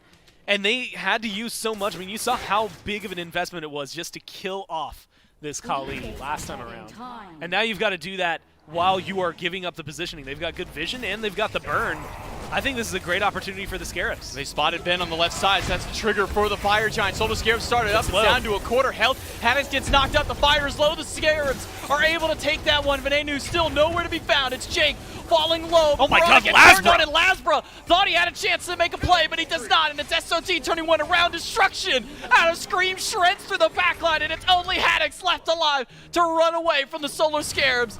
And the Scarabs, man, coming off of a hot and cold first half of the phase, are looking strong here in our first and second sets for them. And they could just take game number 3 right here. This is the Scarabs everyone was waiting for. Everyone has been watching them over the last few months, and they've been getting better. They've been pushing teams to 3, causing a lot of trouble. But this is a different look for them. This draft, the way that they're playing these gods, the style they've brought into these group stages is just hitting a lot harder than I think a lot of these teams were expecting. Scream has a stellar performance there at 7-3, but I think you have to give shout-outs to Stewart. As they got out of the player booth, he walks past us, and he goes, "I'm a problem." And he said it a lot. And he also had some words in between that I'm not allowed to say on broadcast. And I think he's right. This Sylvanas was a problem here for the Bolts. Gets the game started early on with a first blood going over to Stewart, but make no mistake, that was inbound, letting that one happen. And then it only continued from there. Early rotations. There was one fight at around the, I want to say it was 15-minute mark where Haddix rotates in, inbounds hovering just on the edge of that execute threshold. He pops meditation, he pops whiffs, he gets out of threshold, and he locks Haddix down inside of the tower and completely turns around the engagement. You're just right, Bobby. You are a problem on this Sylvanas, and you know what? I gave him flack for not going for first pick Terra. You gave him flack for not going towards first pick Geb. I think first pick Sylvanas should be a staple of this team from now on. Yeah, they might be right going to the Sylvanas first, because Bobby does look transformative on it. How about Scream, man? Top player damage in the entire game. Nuts. On this Kali. 6-2 or 6-3 or whatever he was. Stewart had a big play in that 2v2 with him and Sot up against Van and Barra. The Scarabs team is just playing different, man. This is not the Scarabs team we saw. They've been saying it all year. They must have known right they off had the rip here, Mifflin, is that the Olympus Bolts are first pick. They were first pick the first 2 games. They looked better those first 2 games than the Scarabs, despite going 1-1 in those games. I like the fact that the Bolts chose first pick. It's a good look for them. It's net them a couple of dubs. But I think it's going to come down to a little bit more than just first pick. I'm expecting some shift-ups. This is the first time I would say the Olympus Bolts need to address individual members of the Solar Scarabs. Are you going to allow Hades back through? Clearly No. not. SOT has put some fear into the hearts of the Bolts. Are you going to allow this Kali to keep tearing through your late-game team fights? I doubt it. You probably don't want to deal with that one again. Is Bobby going to be allowed to play this Sylvanas? He shouldn't be. He shouldn't be, but maybe they'll have to. Now, each time they've been in first pick, they banned Hades, Sylvanas, Cthulhu. So those are the things that I'm expecting here from the Bolts, but things change for the Scarabs already. In the first 2 games where they were second pick, they banned Odin, Morrigan, and Artio. So already switching that up with the Hell. But the Bolts staying the same from those first 2 matches. They banned Hades, they banned Sylvanas, 2 gods that were pretty core, I think, to the Scarabs' Game 3 victory. So the Solar Scarabs, when they made their adaptation, it was 3 targeted bans. Hell, Yamoja, and one other that is escaping my mind currently. Nike. And now the Bolts, on the other end, have said, I like that strategy. Let's target out some bans. Hades, Sylvanas, and Kali. The Solar Scarabs going to have to go to a completely new draft here. But with all of these targeted picks, that has left a lot of value on the table. Cthulhu, we could talk about the value ADCs. Olarun has seen a resurgence recently. I still think Terra's the best god in the game. Your favorite god, Geb, is still out there. There's a lot of value on the table. Where do the Bolts go in this first pick position? It's been Nike in the past. It's been Nike. I think you can just do it again. Yeah, I think they probably just go Nike here, right? I mean, that is what they have been doing. Wrong. Given the option. But instead they go the Morrigan. And this was banned from them the other 2 games they were in first pick. So that is worth noting that this isn't necessarily a deviation from what they were doing in the past. But this was a pick that they just had, and it didn't find them a victory. It did not, but you know what has been finding victories in these sets? It's Yamoja. That healing has been stifling, and it's a pick that Bobby on the Solar Scarabs did not have earlier this year, despite, or in spite of, all that attempted Yamoja games. Now, I would argue, he's incredibly adept at this pick. Seems like Stewart is going to be headed back towards that Ola run as well. Good late game scaling. Doesn't have the greatest pressure in lane, but Yamoja should be able to match some of that. Where do the Bolts go now? They've got essentially no pressure from the Morrigan mid. She's got decent wave pressure, but nothing to write home about. So you need to find something elsewhere on the map. Maybe a high pressure jungler.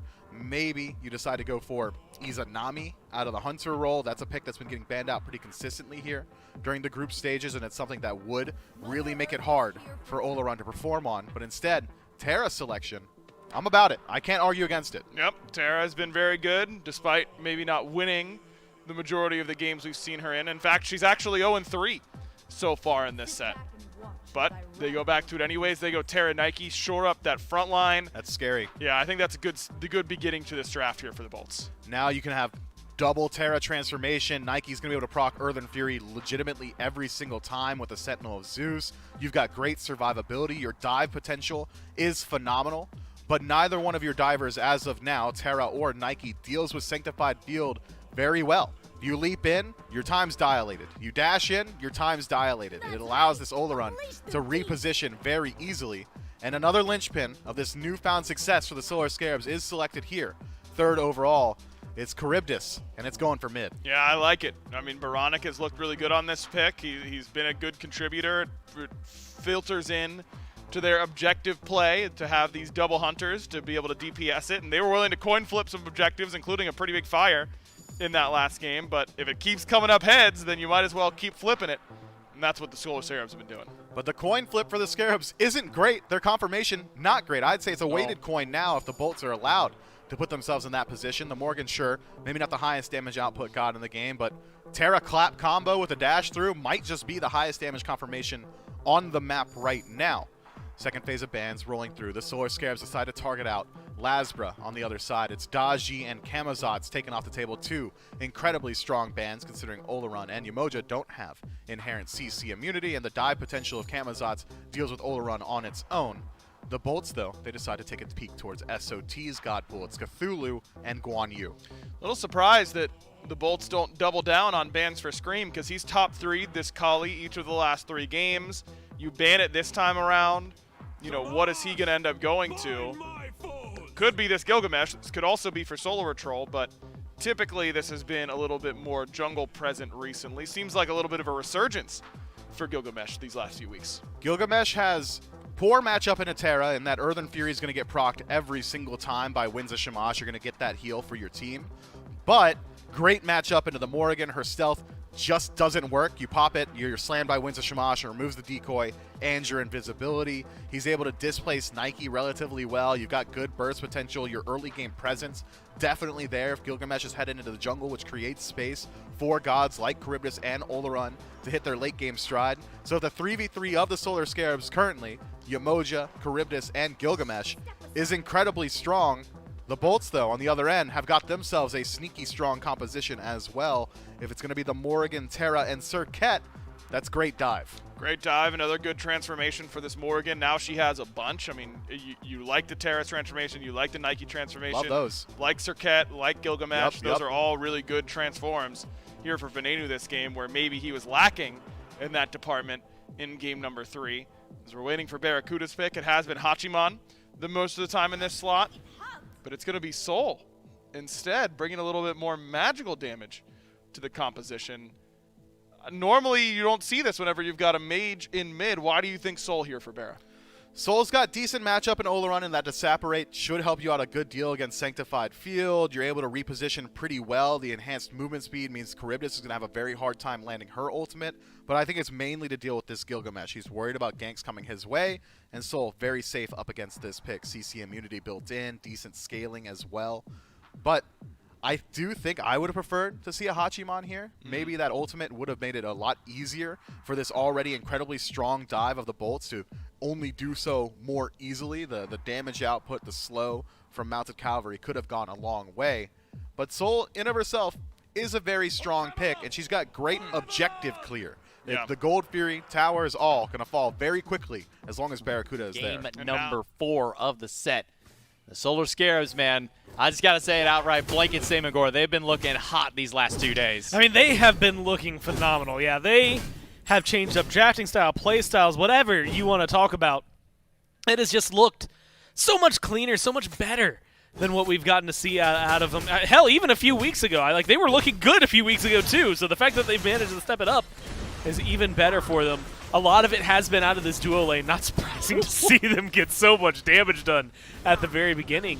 I'm excited to watch inbound here. Uh-oh, inbound. Might be excited to see if he can stay alive here. A couple more shots from Barra are needed. The shell keeps him alive for a little while longer, but not for too much longer. Now it's Stewart against 2, and Stewart is not winning this bloodbath. That's a double kill right out the gate for the Olympus Bolts out of their dual lane that's been oppressed for so long in this set.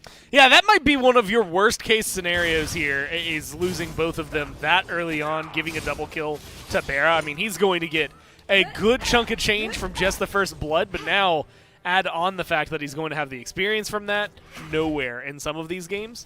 And now they're going to be down and behind. Stellar burst just off the mark by Barra this time around. Instead, it's clear going back and forth between these two teams, though. With Awesome Jake stepping up, he's going to make sure that inbound and Stewart have to stand far back, and a stun is good against inbound. Some body blocks and another basic. The dual lane is just a bloodbath over here in the Olympus Bolts. Other one's coming up on top every time. It's just not the way you want it to go. Good control really cropping up there from specifically Jake. Veronic goes the wrong way with the Whirlpool, but maybe just to distract Lasbra in time for Scream to show up.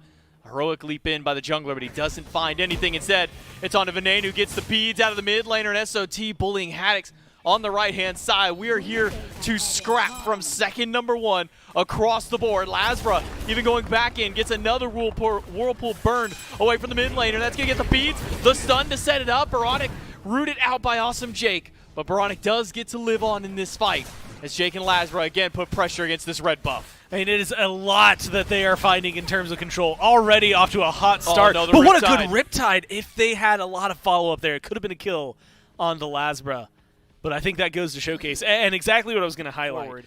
But when the Scarabs match them, as long as they're not too far behind, they don't have to worry too much about it. 1,300 gold's not great for 4 minutes, but it's something you can handle. Barracuda has the Disapparate to get away, but it takes him a lot longer. Remember, that Sanctified Field slows down literally anything in there, whether you're throwing a basic attack, projectile, being CC'd, or trying to get in that Disapparate form. It's going to take you a little bit longer to do so, but Barracuda does get out. Ultimate now down by Stewart because of that. Barracuda gets to live with his own ultimate and his own relics. Lasbra gets caught out here. The maw popped by Veronic. The stun hits Lasbra dead on the drop kick. It's off the mark by Scream, and the Whirlpool out of Veronic is not going to grab it. The winds of Shamash do not seal the deal, and Lasbra will live on, but only barely as 3 of the Scarabs collapse in mid. I'm having flashbacks, and not the good kind right now. Game 2, Lasbra only died once and did so much on this Circuit. I think it's going to end up being a problem for him. Red buff stolen away. Venenu low in health transforms into the Nike, and Awesome Jake with the Earthen Fury turns the fight around. Stewart gets burned out by Barracuda, and that's a killing spree now for the Soul in the dual lane. The Olympus Bolts up 5-0 at 5 minutes. We're here to scrap. We're here to win, said the Olympus Bolts, and maybe make that 6 as SOT under fire and thrown under the tower and left to his own death. Lasbra picks up one of his own. We're hitting the exact same stride Game 2 did, except better for the Bolts as of right now. I mean, this is an immense lead. At the level of his own up over Stewart here. Just 6 minutes in, 6 kills. Scream wants the fight, but Andy throws out the decoy. Scream will just go by and clear it away while him and Lasbra instead team up, take down those back Harpies, and a return to neutral. That left side Scorpion went down very quickly. Barracuda all by himself is able to grab that, and instead it's SOT and Scream who have to team up to grab the one at the Fire Giant pin. SOT wants more than just the Scorpion. He wants the fight, but so does Lasbra and Jake in the mid lane. Haddix has to use the ultimate immediately, and SOT and Scream both slowed down. Both have to use any form of mobility they have at their disposal just to get away from this Nike. You have to be worried, not just about the Nike. I think this is everything that's happening on the right-hand side going to be easy control. If those taunts connect, it's probably a kill onto Scream. And luckily, Scream's movement keeps him away from getting rooted and controlled. But there's still no kills on board yet for the Scarabs. I like the fact that they handled the Bolts a little better there, though, right? They have the gloves on. They recognize that the scenario wasn't great, but they could control it. Blink stun out of SOT, and an ult out of Lasbra will not save his life. It'll only delay the inevitable. SOT finally puts the Scarabs up on the board here, 7.5 minutes in, getting a kill for himself, and try to slow down this bleed. 2,500 gold and experience that the Bolts have up against the Solar Scarabs here in game number 4. Venenu, he's just chilling over here right now. Red buff goes his way, and even Barracuda wants to make a play out of the dual lane. Baronic and inbounder here, and the Supernova is all that Barra needs to shred away any hopes of survival. Inbound goes down just to the devices of only Barracuda. Only slowed down slightly from where we were at 5 minutes. So the last 3 minutes have definitely been more tempered, but they've already got the lead in their favor. I mean, we're still at the 1 kill a minute, but it's just not the Bolts who are getting the 1 kill every minute. It has been split up. Sanctified Field out of Stewart. Venenu used the transformation into the Nike and will turn fire right back at him inbound.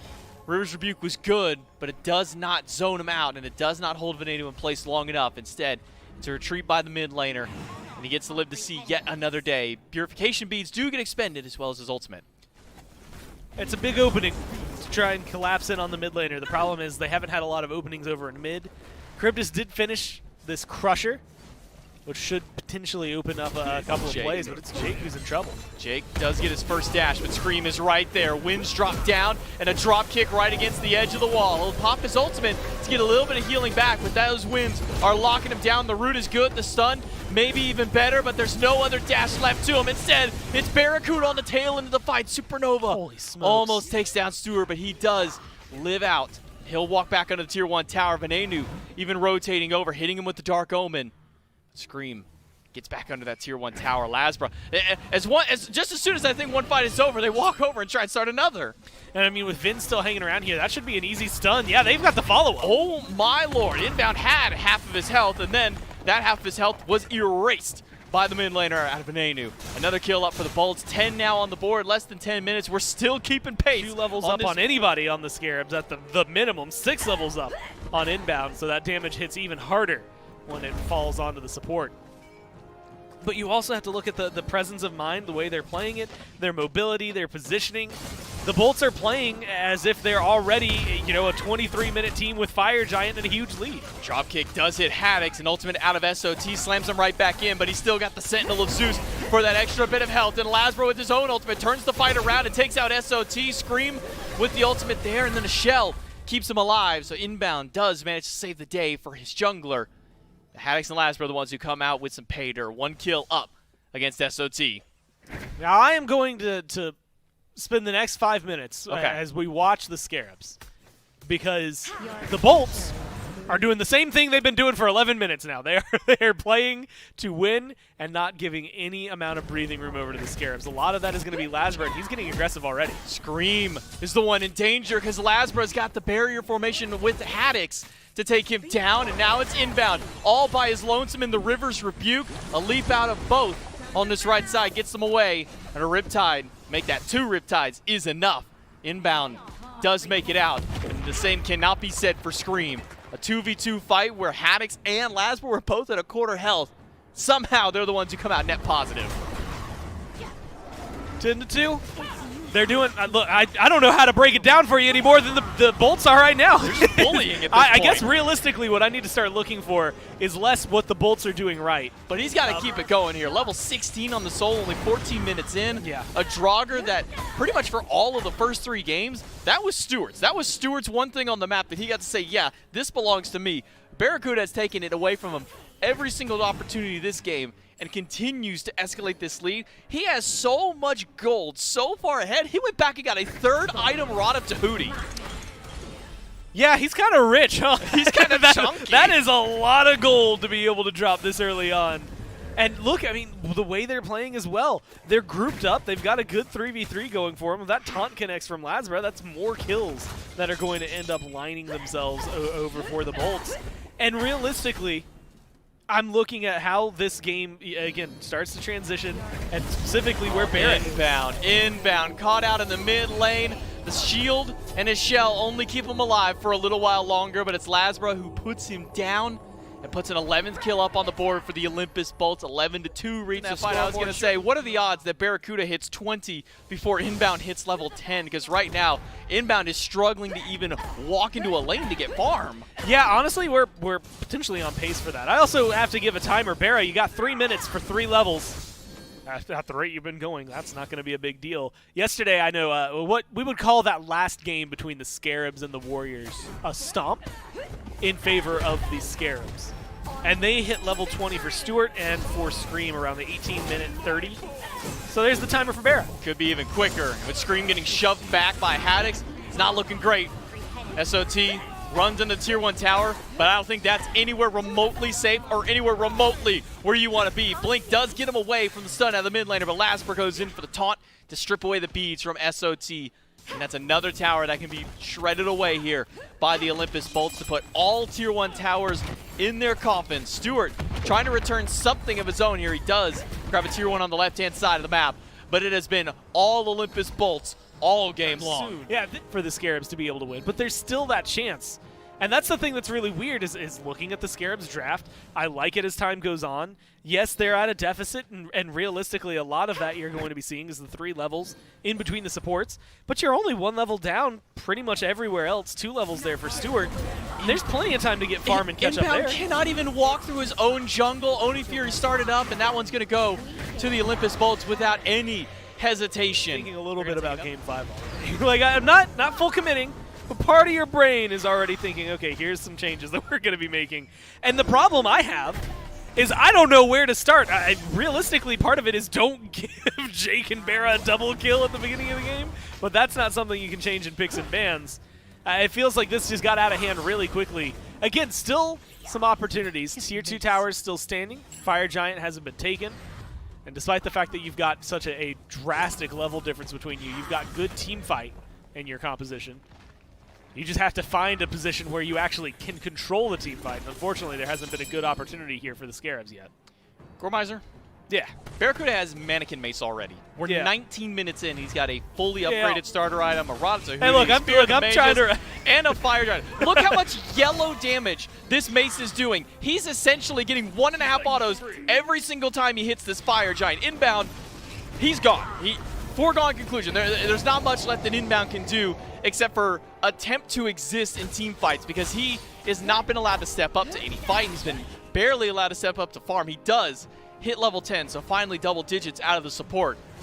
But the Olympus Bolts and Barracuda, and it's not just all Barracuda. I know we might be talking a lot about him. He's level 20. He's the only level 20. But there is a 4-1-4 Lasbra, 202 Haddix, doesn't matter. 204 Venenu. Doesn't matter. They knocked down 2 Tier 2s. They're doing just fine for themselves. But I'd like to think, and again, this is maybe glass half full, that at any point in time, the Scarabs are going to be able to find a defense, right? The longer the game goes on, the better the odds for the Scarabs to find something in their favor gets. And that is, I say, with full knowledge that Inbound is still level 10, and is probably going to stay that way for a little while if Lasper gets his way. Yeah, Lasper's just going to chase him down. Inbound has nowhere to go. Riptides can't save him. He's literally trying to hit minions to get farmed. That's how far he's about. Instead of trying to escape at the end of the game, he is throwing damage at minions in hopes that he can get some extra experience. He has barely been able to get 2.5 items online. You look across the board, Jake is sitting at 3 full and a Tier 1 on that Steel Mail. And Jake is just able to walk forward at Stewart. Sanctified Field drops from the Hunter. Awesome Jake is the one in danger. A shot in the back into the dark first. Scream goes to the drop kick, but it's a supernova to turn the fight around. And Awesome Jake, falling low, will not go down just yet. But Anu instead is the one who picks him up. But SOT finally grabs Awesome Jake and slams him back down. But it's a kill for Haddix, making a double kill for the solo laner. And SOT can only get 1 out of the midst of it. Tier 2 tower goes down. The Olympus Bolts continue surging forward. A minute and a half left on the power play. You should at least get this Phoenix. Hell, you've got 40 seconds before 3 members are back. Yeah, this is probably going to be game. Yeah, this one is very difficult for these two remaining to stand by. It's a level 10 Yamoja and SOT trying his best, but with no ultimate up to his name, with no support standing by, and only a River's Rebuke, the Olympus Bolts just completely dominate game number 4, and the Solar Scarabs will have to fight back in a... Bobby sitting at like level 7, and he just says, hey, I'm a ward bot now. I'm just going to drop some wards. You guys farm up. Maybe we win in the late game. And they started prepping. The Solar Scarabs, they tried their best to slow it down, and they did a good job of stagnating the Olympus Bolts. There was about a 6 or 7 minute period where the Bolts were up 6K, and they stayed up 6K that entire time. And when you've got a lead like that, not being able to grow it is good for the opposition, but never was there a swing back. The Solar Scarabs, they got handled in the P's and B's. Yeah, it wasn't close. And Inbound, I mean, it's such a good game last time on the Sylvanas. Bobby had the type of 2-game stretch that would make most streamers accuse him of ghosting. On your team, he picks Sylvanas and goes off. Yeah. Or on the enemy team. On your team, he picks Yemoja and goes 0-10.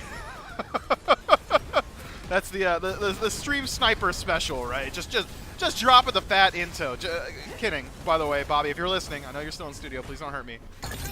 You're so scared. I am. Have you seen that guy? Yeah, he's huge. He's massive. Yeah, he's been doing a great job. Not in this one, though. 0-9. Yeah, great job in the gym, though. On the Emoji. No doubt about that. 5-0-7 for Barracuda, 4-0-5 for Haddix, and 3-0-8 for Venenu. So those three players go undying. They also near the top of the damage charts, end up near there.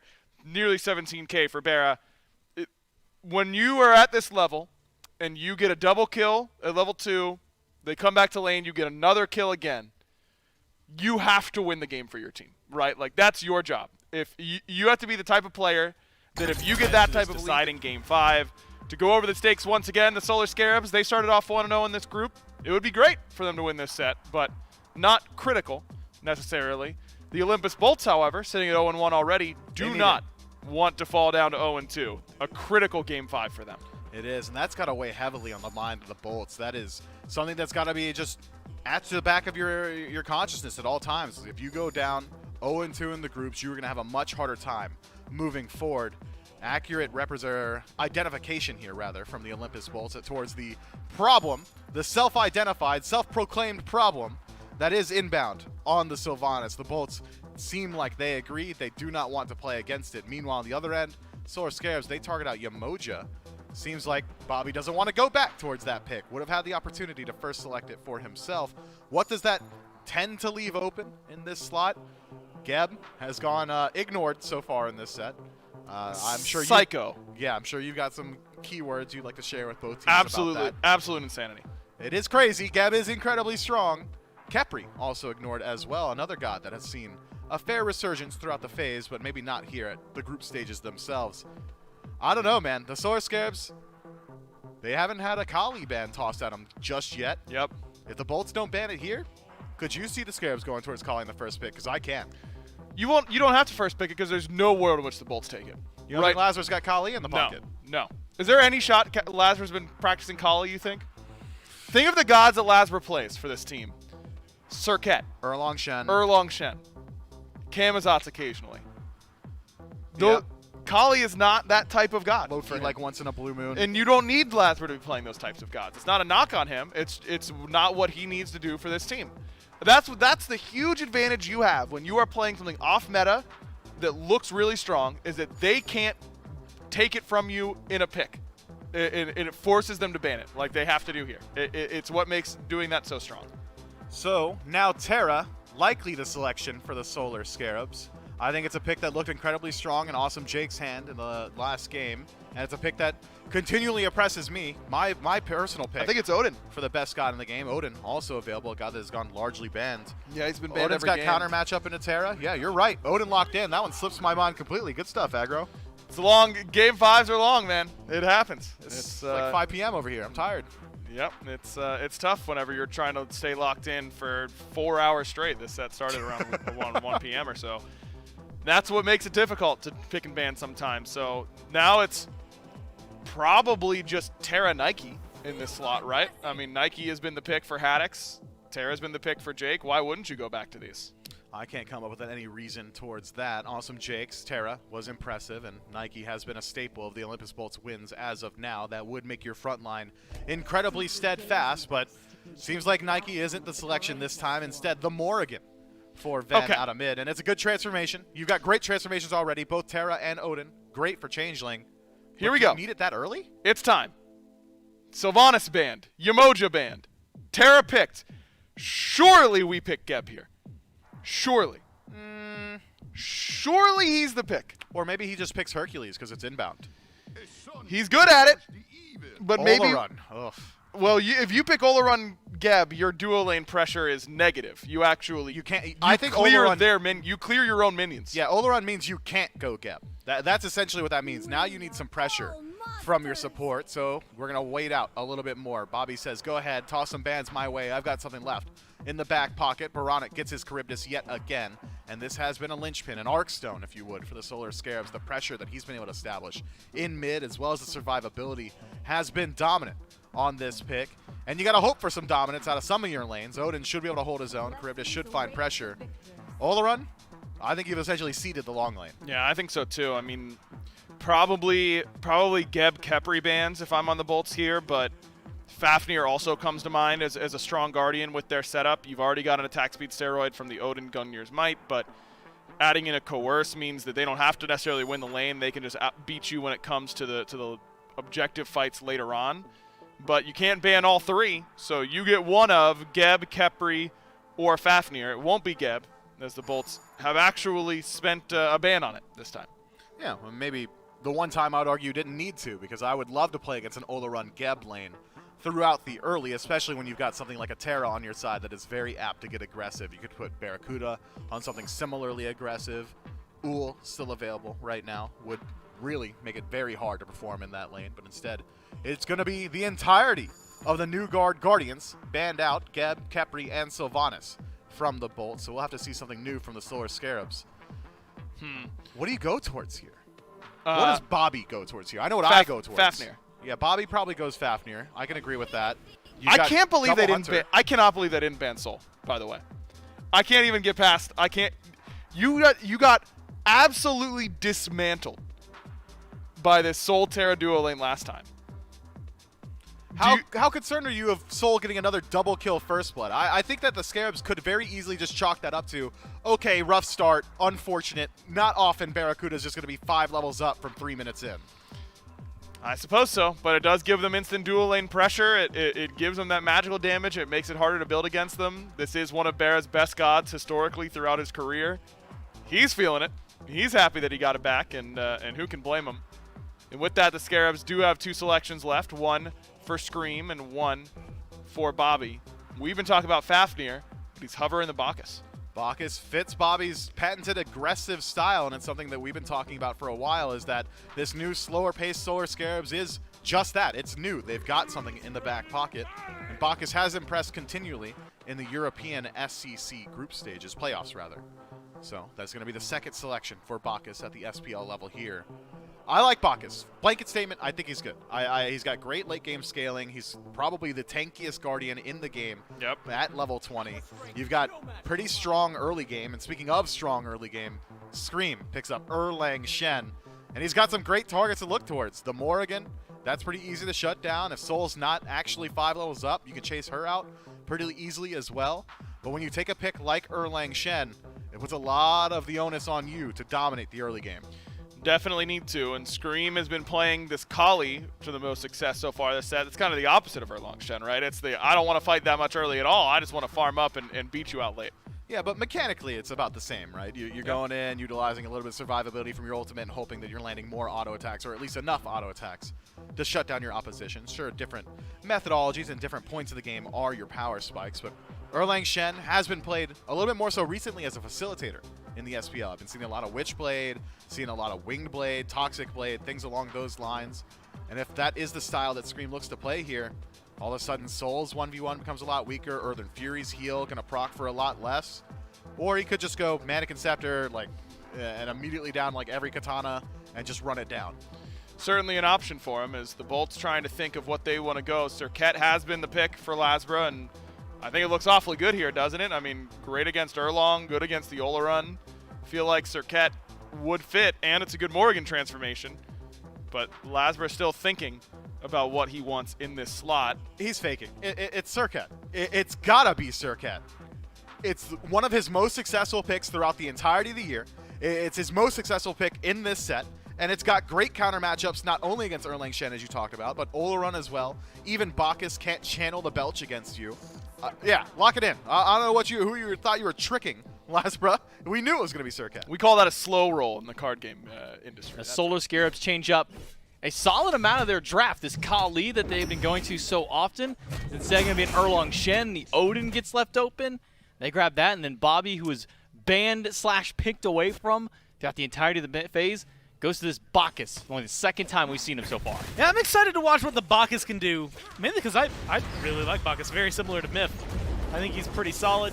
good knockups can control a lot of a fight. Intoxicate is an amazing ability, does a lot of damage, and it's a great form of CC. There's out of the map. Might not find too much against Haddix, but at the same time, Odin has been a pretty dominating force, and early rotations from Solar Patrol, or any rotations from him, should be enough to make things interesting for the Scarabs. Jake knocked up by the belly flop, but there's no further aggression out of Stewart. He already used his abilities. We're on the right side of the map. It's Hags who gets knocked up by the turtle form, but Lasbra is here to bail him out with a double Cobra's Kiss. The rend is good, but SOT cannot close the gap with the shield. It will not detonate all on its own, or all by his own accord. Instead, he has to wait out the timer, and Haddix makes it on out of there. Stewart inbound after having all the pressure in dual lane. Now they're the ones in danger.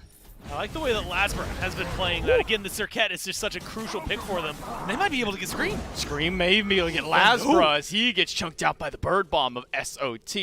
And a blue buff gets stolen away from the Olympus Bolts. Scream and SOT trying to make some waves happen on this right side. Even Baronic going for a solo red invade after pushing Venenu away from that mid lane. A completely different Solar Scarabs here in Game 5 than we saw in Game number 4. The fact that Baronic, the way he's been playing this, he's got the sustain. He's always gone Crusher first. I think most of his builds have been Crusher, Aussie, Wind Demon, insert next item there, whether it's Chin Size, I think a couple of games ago, or what have you. Venenu no beads, but he transforms into the Odin to have a cage to try and fight back against Scream. But Inbound is waiting in the wings immediately afterwards, but it's not going to be in time to save Scream. First blood goes to the Olympus Bolts. Inbound just a little late to try and save his jungle. Yeah, there's the upside downside for the Scarabs. Upside, you have an Odin. Downside, they also, with Venenu playing the Morgan, have an Odin.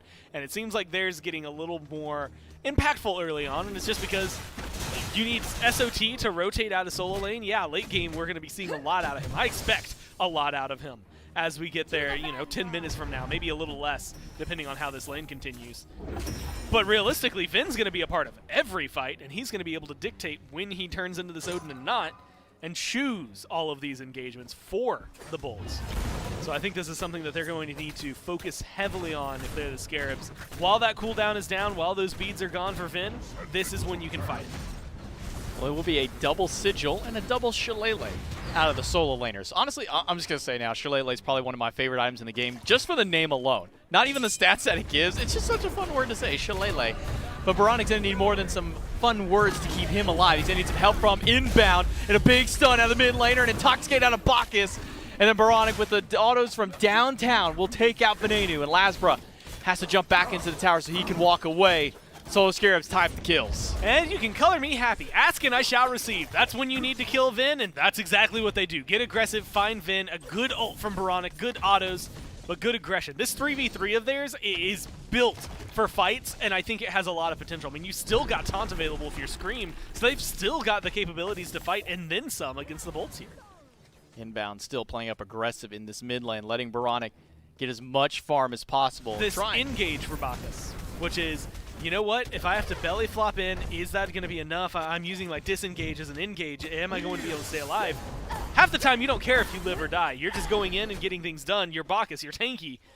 And most of the time you're able to escape on that merit alone. Scream, there are 4 people who want you down. Or more, maybe they just want the blue buff gone. 4 rotation from the Bolts to try and steal away the buff, but it's already gone. Instead, now it's Jake getting poked out by Baronic and Inbound.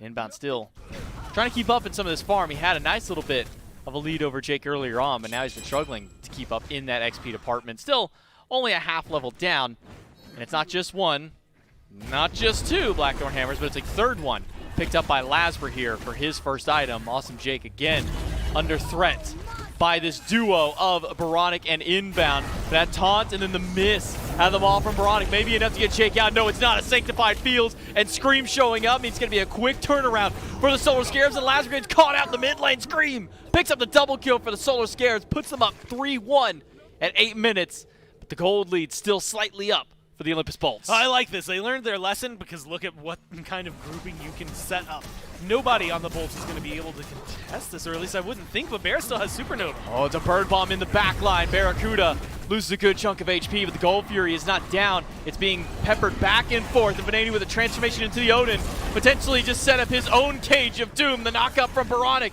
is going to dissuade Venenu from going any further forward, and Scream going in with the Mink form to take him down and put up a killing spree for the jungler. But SOT all the while was playing distraction for the rest of his team. He'll trade out his life to pick up one. A huge fight that still goes in favor of the Scarabs. Granted, you have to take in the entirety of it to make sure you see it. Otherwise, most recently, it's just the 1-for-1. But a couple of other kills sprinkled in there make it much more favorable, or at least still slightly favorable for the Scarabs. Good news for the Bolts, and you had highlighted this. They're the ones that had the gold lead after the fight, still maintain that. And they stopped the Scarabs from getting the Gold Fury. They managed to get everything that they would want there. Granted, a couple of kills that they end up dropping they probably would have rather not. But still, keeping themselves and keeping them on their toes makes it a lot more interesting. Vin right now is 0-2. He's the one you gotta watch out. Scream just trying to secure a blue buff for his teammate. He does so, but he'll trade his life for that buff. Lasbra's going to scream worth to every end of the earth. SOT gets a cage against Jake, and Jake has no way to get out except for depending on Haddix to try and break down this wall. They do break down the walls, but Jake and Haddix are just a little too tanky for these frontliners to take away. A leap in by SOT and one by Haddix will make sure that Jake can move on. The Olympus Bolts still able to maintain this lead. Yeah, if it weren't for the low cooldown on the cage, I'd be really curious about that. You know, you go to lock someone in, and you wait until after most of the targets that you would be able to kill have disengaged. What Serket can do when let off the leash. You're starting to look specifically at inbound, 2 levels down right now.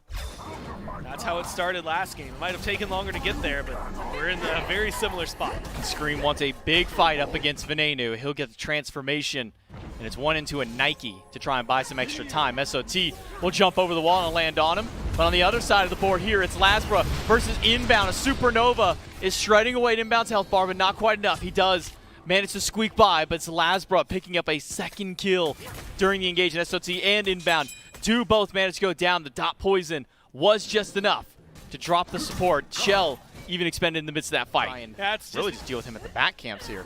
It's Venenu in this transformation. We get to take a look at the kill that happened prior. While we were dealing with the Gold Fury side of the pit, it was Venenu and his teammate Haddix taking out SOT. A nice little stun. Lasbra had a lot of moments in Game 2 where he got in, got out for free, and several engagements while getting a kill or at least dealing enough damage that somebody was forced out of the fight. So I think that that's going to be a big deal. Granted, he does not have a Hell beside him and a Yamoja beside him now. So Lasbra's damage taken is going to be a little more permanent. Pyromancer falling low, and the Olympus Bolts steal it away from the Solar Scarabs. The cage drops down, and Inbound's health bar is looking worse for wear. Venenu over the wall throws the Dark Omen to seal the deal and take down Inbound. They steal away the objective. They steal away one kill. And the Olympus Bolts make it even more than just that. Tier 1 tower in mid crumbles in their hands. And this is a good position. I mean, look at Lasbra. He's going to be able to cut off Haddix, or sorry, Solar Patrol perfectly. And the rest of the team is grouped up, and they're going to be able to knock this down just through sheer willpower. SOT trying to do anything he can to get into this fight, but as soon as he walks forward, may have just sealed his own demise. Venenu goes in and gets a cage of his own. A Sanctified Field dropped in the midst of everything, but it's Barracuda picking up one. A Tier 2 tower goes down, and Scream is doing everything he can to escape. And against that turtle form, will manage to make it out of there in a quick blink after. But the damage has already been done, Gormizer. Tier 2 tower, Tier 1 tower, and 2 kills. And I think you're even happier with some of the things at the trail end of that. You got the blink from Scream with just Jake pursuing the kill. Incursions that are going to make the Bolts and bolster the Bolts incredibly in a lot of these team fights, giving them passives that are just not available for the Scarabs, and damage that is going to really enhance their capabilities. Yeah, it's as you were saying here, Tier 3s across the board for the Olympus Bolts. They've got 3 full items and a starter to boot. Or on the opposite side, it's only Baronic and Stewart who have finished out a Tier 3 item. Scream, no beads, barely an ultimate, and that's not going to do anything for him. It's Lasbra grabbing him and picking him off. Inbound stunned by Venenu. Baronic is here to try and play goaltender for Inbound's life, I should say. But the Bolts got what they wanted. They got a good pick against Scream. Now they can go straight to the Fury, or maybe they can just go to Baronic. A quick Whirlpool is going to net him some safety and get him out of danger. Stewart is here, but I'm not sure Stewart wants to even try and walk up to this Primal Fury. That one is going to go the way of the Olympus Bolts. Yeah, it's an easy pickup for them. Plus, they got a lot of sustain, and they might even get a kill My still. lord, Baronic, you better use everything in your kit to get out, but the ultimate is not going to be the answer. Haddix swings that one towards the Olympus Bolts inbound. Knocked up by the leap in. SOT is here to try and bail out his support. The Rend does not connect, but Lasbra doesn't care. He's going right into the Cobra's Kiss is enough damage on its own. Goes right through that cage and sags him away. SOT can only sit by and watch as his teammates start to fall. That felt like such a good cage from Solar Troll 2. Lasbra just able to read the scenario perfectly. And they're still getting aggressive. I mean, not only are they getting those kills, SOT. they're probably going to get another. And look at what's happened. They've taken a tier 1 on left the entire time the Bolts have been controlling. SOT goes for a greedy leap in, but this Odin is tanky and has enough cooldown. He's able to get those shields back up, leap away, and the stun from earlier may have been just enough to get him out of there. SOT playing with fire up against the Olympus Bolts. Now up almost 8,000 gold, and there's still 3 towers up that the Bolts can start knocking away. Meanwhile, on the opposite side, the Bolts have 5 towers of their own still standing. 8,000 gold. Experience just starting to slowly creep out of their way. Inbound still has not been able to hit 12 yet to get that second relic. What was, 2 levels in the duo lane for each of them, and pretty much everyone else even. Well, now that's 2 levels over there in solo. Lasbra's actually a little behind Fire? here. Scarabs are starting Fire Giant. Scarabs going for the Fire Giant. They Jake got and burned. Venenu are here. Fire Giant being burned out, but the cage is dropped by SOT to lock in Jake, to lock in the Fire Giant. Jake goes down, but inbound is also starting to burn away. Lasbra dies in the back line, knocked up and being bursted around. Stewart and Baronic team up to take him out, but it's Haddix diving in the back line. Stewart, and now the maul from Baronic doesn't hit anybody from the stun. Haddix is still fighting against 3, and him and Venenu will do everything in their power to try and keep them alive. Venenu with the stun, and Barra on the backside of the fight. Inbound with nowhere left to run but the tower, and Venenu somehow almost makes it out until Baronic clips him away. And now they're just looking for the chase down. Haddix and Barra versus the world. Low health bars on the Scarabs. That's a good fight, I think, for the Scarabs at the end of the day. It's still a pretty big lead for the Bolts, but they get 3. They only trade out 2 in the process, keep everyone else alive. I think with this Pyromancer, it puts the Bolts right back at the gold lead they had prior. Defense is left. You're like, okay, well, I thought I had them, but instead now I'm locked in here with these guys. A good ult placement by Stewart resets the momentum for the Solar Scarabs. Still down to a substantial amount of gold, but that one little fight, Gormizer, that may just be the spark that the Solar Scarabs need. Once again, back around this Fire Giant. And I like the positioning right now. The Scarabs know that they have the advantage. Look at the burn they have. I mean, this is admittedly not as much as I had hoped it was going to be in that few matters of seconds, but they're just trying to get the Bolts to take the bait, and I think they spotted out Vin. Venenu just caught his decoy. Venenu is very far back there, so he'll be okay. Baronic and Stewart going very far back, but Haddix is the one who steps up. The Fire Giant this time started by the Olympus Bolts. It's Jake taking it up, while Barracuda is the one dealing all the brunt of the damage. Lasbra throws some shots over at Scream, but both of them still holding on to ultimate. Inbound has to walk away for the Scarabs, but Haddix is pulling the trigger up against SOT. He'll knock him up, and a quick leap gets SOT out. I mean, just like that, the Bolts now have aggressive positioning on the Fire Giant. They have advantage if they want to be able to take it. You have to keep your eyes on Lasbra because he's got a great spot to get directly to Baronic or Stewart. Oh, Lasbra in the back line, a cage out of SOT, and an ult from Lasbra. Catches Stewart, Sanctified Field drops, but Stewart doesn't have any health Spreads left the to his poison. name. It's Haddix going through in the poison. Now on SOT and multiple others inbound inside of a cage, walks away, but not much further as Venenu puts him down and puts 2 up for the Bolts, and Lasbra will not let SOT leave to his own device. He'll make sure to delay that back and set the Bolts up to go for the fire. Yeah, SOT is going to be able to get out of there, stay alive. Haddix is doing zone duty. I was worried about Scream if the Fire Giant was started up, but I didn't need to be because Haddix is chasing him through the world and across the planet here for the map. It should be an easy Fire Giant. It is an easy Fire Giant for the Bolts. A good fight for them, a good kill onto the duo lane. And again, silver platter for Lasbra. Just kind of jumps freely into the backline, plus gets the poison spread. You know he's happy about that. He is. He is giddy with excitement, the fact that he got a poison spread, especially in the midst of that Sanctified Fields. Haddix is going for a purple buff invade, but he's got some backup via Lasbra. He'll jump right on Scream, and Scream with no health left. He will go down, and the poison spreads yet again, this time to SOT, while Jake zones Baronic away. But Lasbra needs some help from his support, needs some help from the solo laner to make sure that SOT cannot close in the gap. Lasbro makes that, and once again, with a big fight out of the Bolts, they're able to take another neutral objective. Oni Fury, this time on the chopping block. This feels very similar to Game 4 in the fact while you're still scrambling to sketch up. Stewart, first one to hit 20 for the Scarabs. It's not going to be too much longer before Baronic hits there, but a little while for everybody else. Meanwhile, the Bolts are going to continue their onslaught on the map while you're trying to farm. Inbound. Just trying to put some vision out there, but he runs into Haddix, and Haddix will make sure that Inbound cannot run anywhere towards his team. He's going to kite him all around the jungle, but maybe this is just an opportunity now for Inbound to finally be able to go back to base. Haddix has left him alone so that the rest of the Bolts can now deal with this left side Phoenix, and there's no hope for this bird. No defense put up because all the frontliners are busy elsewhere. And this is, I mean, very similar to what we had expected and we're talking about. Game 1 to Game 2, the Bolts played the exact same thing 2 times in a row. You let them get warmed up on something, and now they have a lot of those similar picks. From Game 4 to Game 5, they kept the same, but a lot of what has been successful for them, not just today, but in the last few weeks, is putting in a lot of effort to make sure things stay the same. This is a good fight. Dives in. Sanctified Fields is going to slow everything down, including Scream, who's just trying to make his way out. He gets caught in the midst of a cage. Nowhere to go. Baronic gets a double ultimate, but Baronic has no health bar left. The poison spreads. The poison burns him down. That's already 3 gone for the Solar Scarabs and the Olympus Bolts. It took them a long time to get here, all the way to game number 5, but they're going to close it out and finally stamp their first win of the group stage on the board. Exactly what they need. A win in the group stage, 1-1.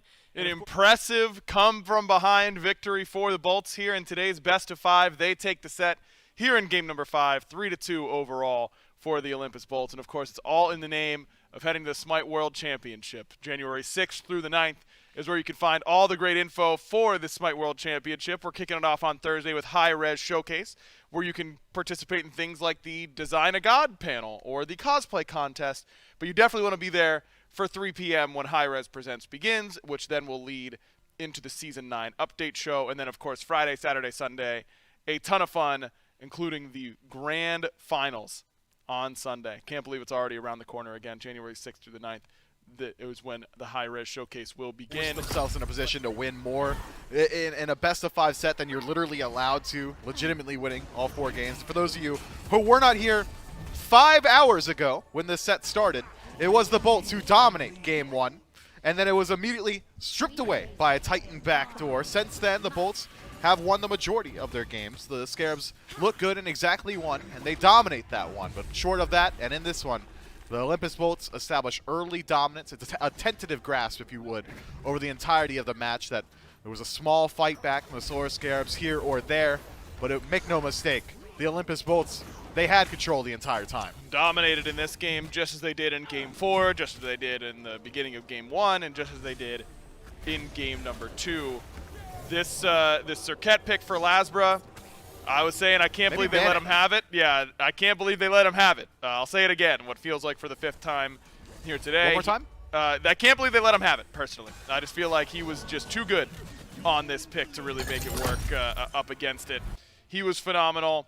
Haddix on this Nike was phenomenal again. Barra gets the soul. I was saying I can't believe he gets that. 405. I mean, everyone from the Bolts doing some heavy lifting here in this game. But you got to talk about the bravery, the raw gall of their mid laner Venenu to not only take a unorthodox mage, the Morgan, early on in the draft, but multiple times. That is a god that is counterable. There are picks that can merely make it hard for the Morgan to succeed, but Ven, unafraid, says, hey, first pick, maybe toss me that. Second pick, maybe toss me that every single time. And he performs on it every single time. Playmaking god for a playmaking player. That's the way. Let's take a look at what you may have missed this week. We kicked it off with the Leviathans and Kings. Leviathans, they go up against the Kings, drop 1 game, then sweep the Jade Dragons in 3 in a row today. So Leviathans looking like the team to beat right now, by my estimation.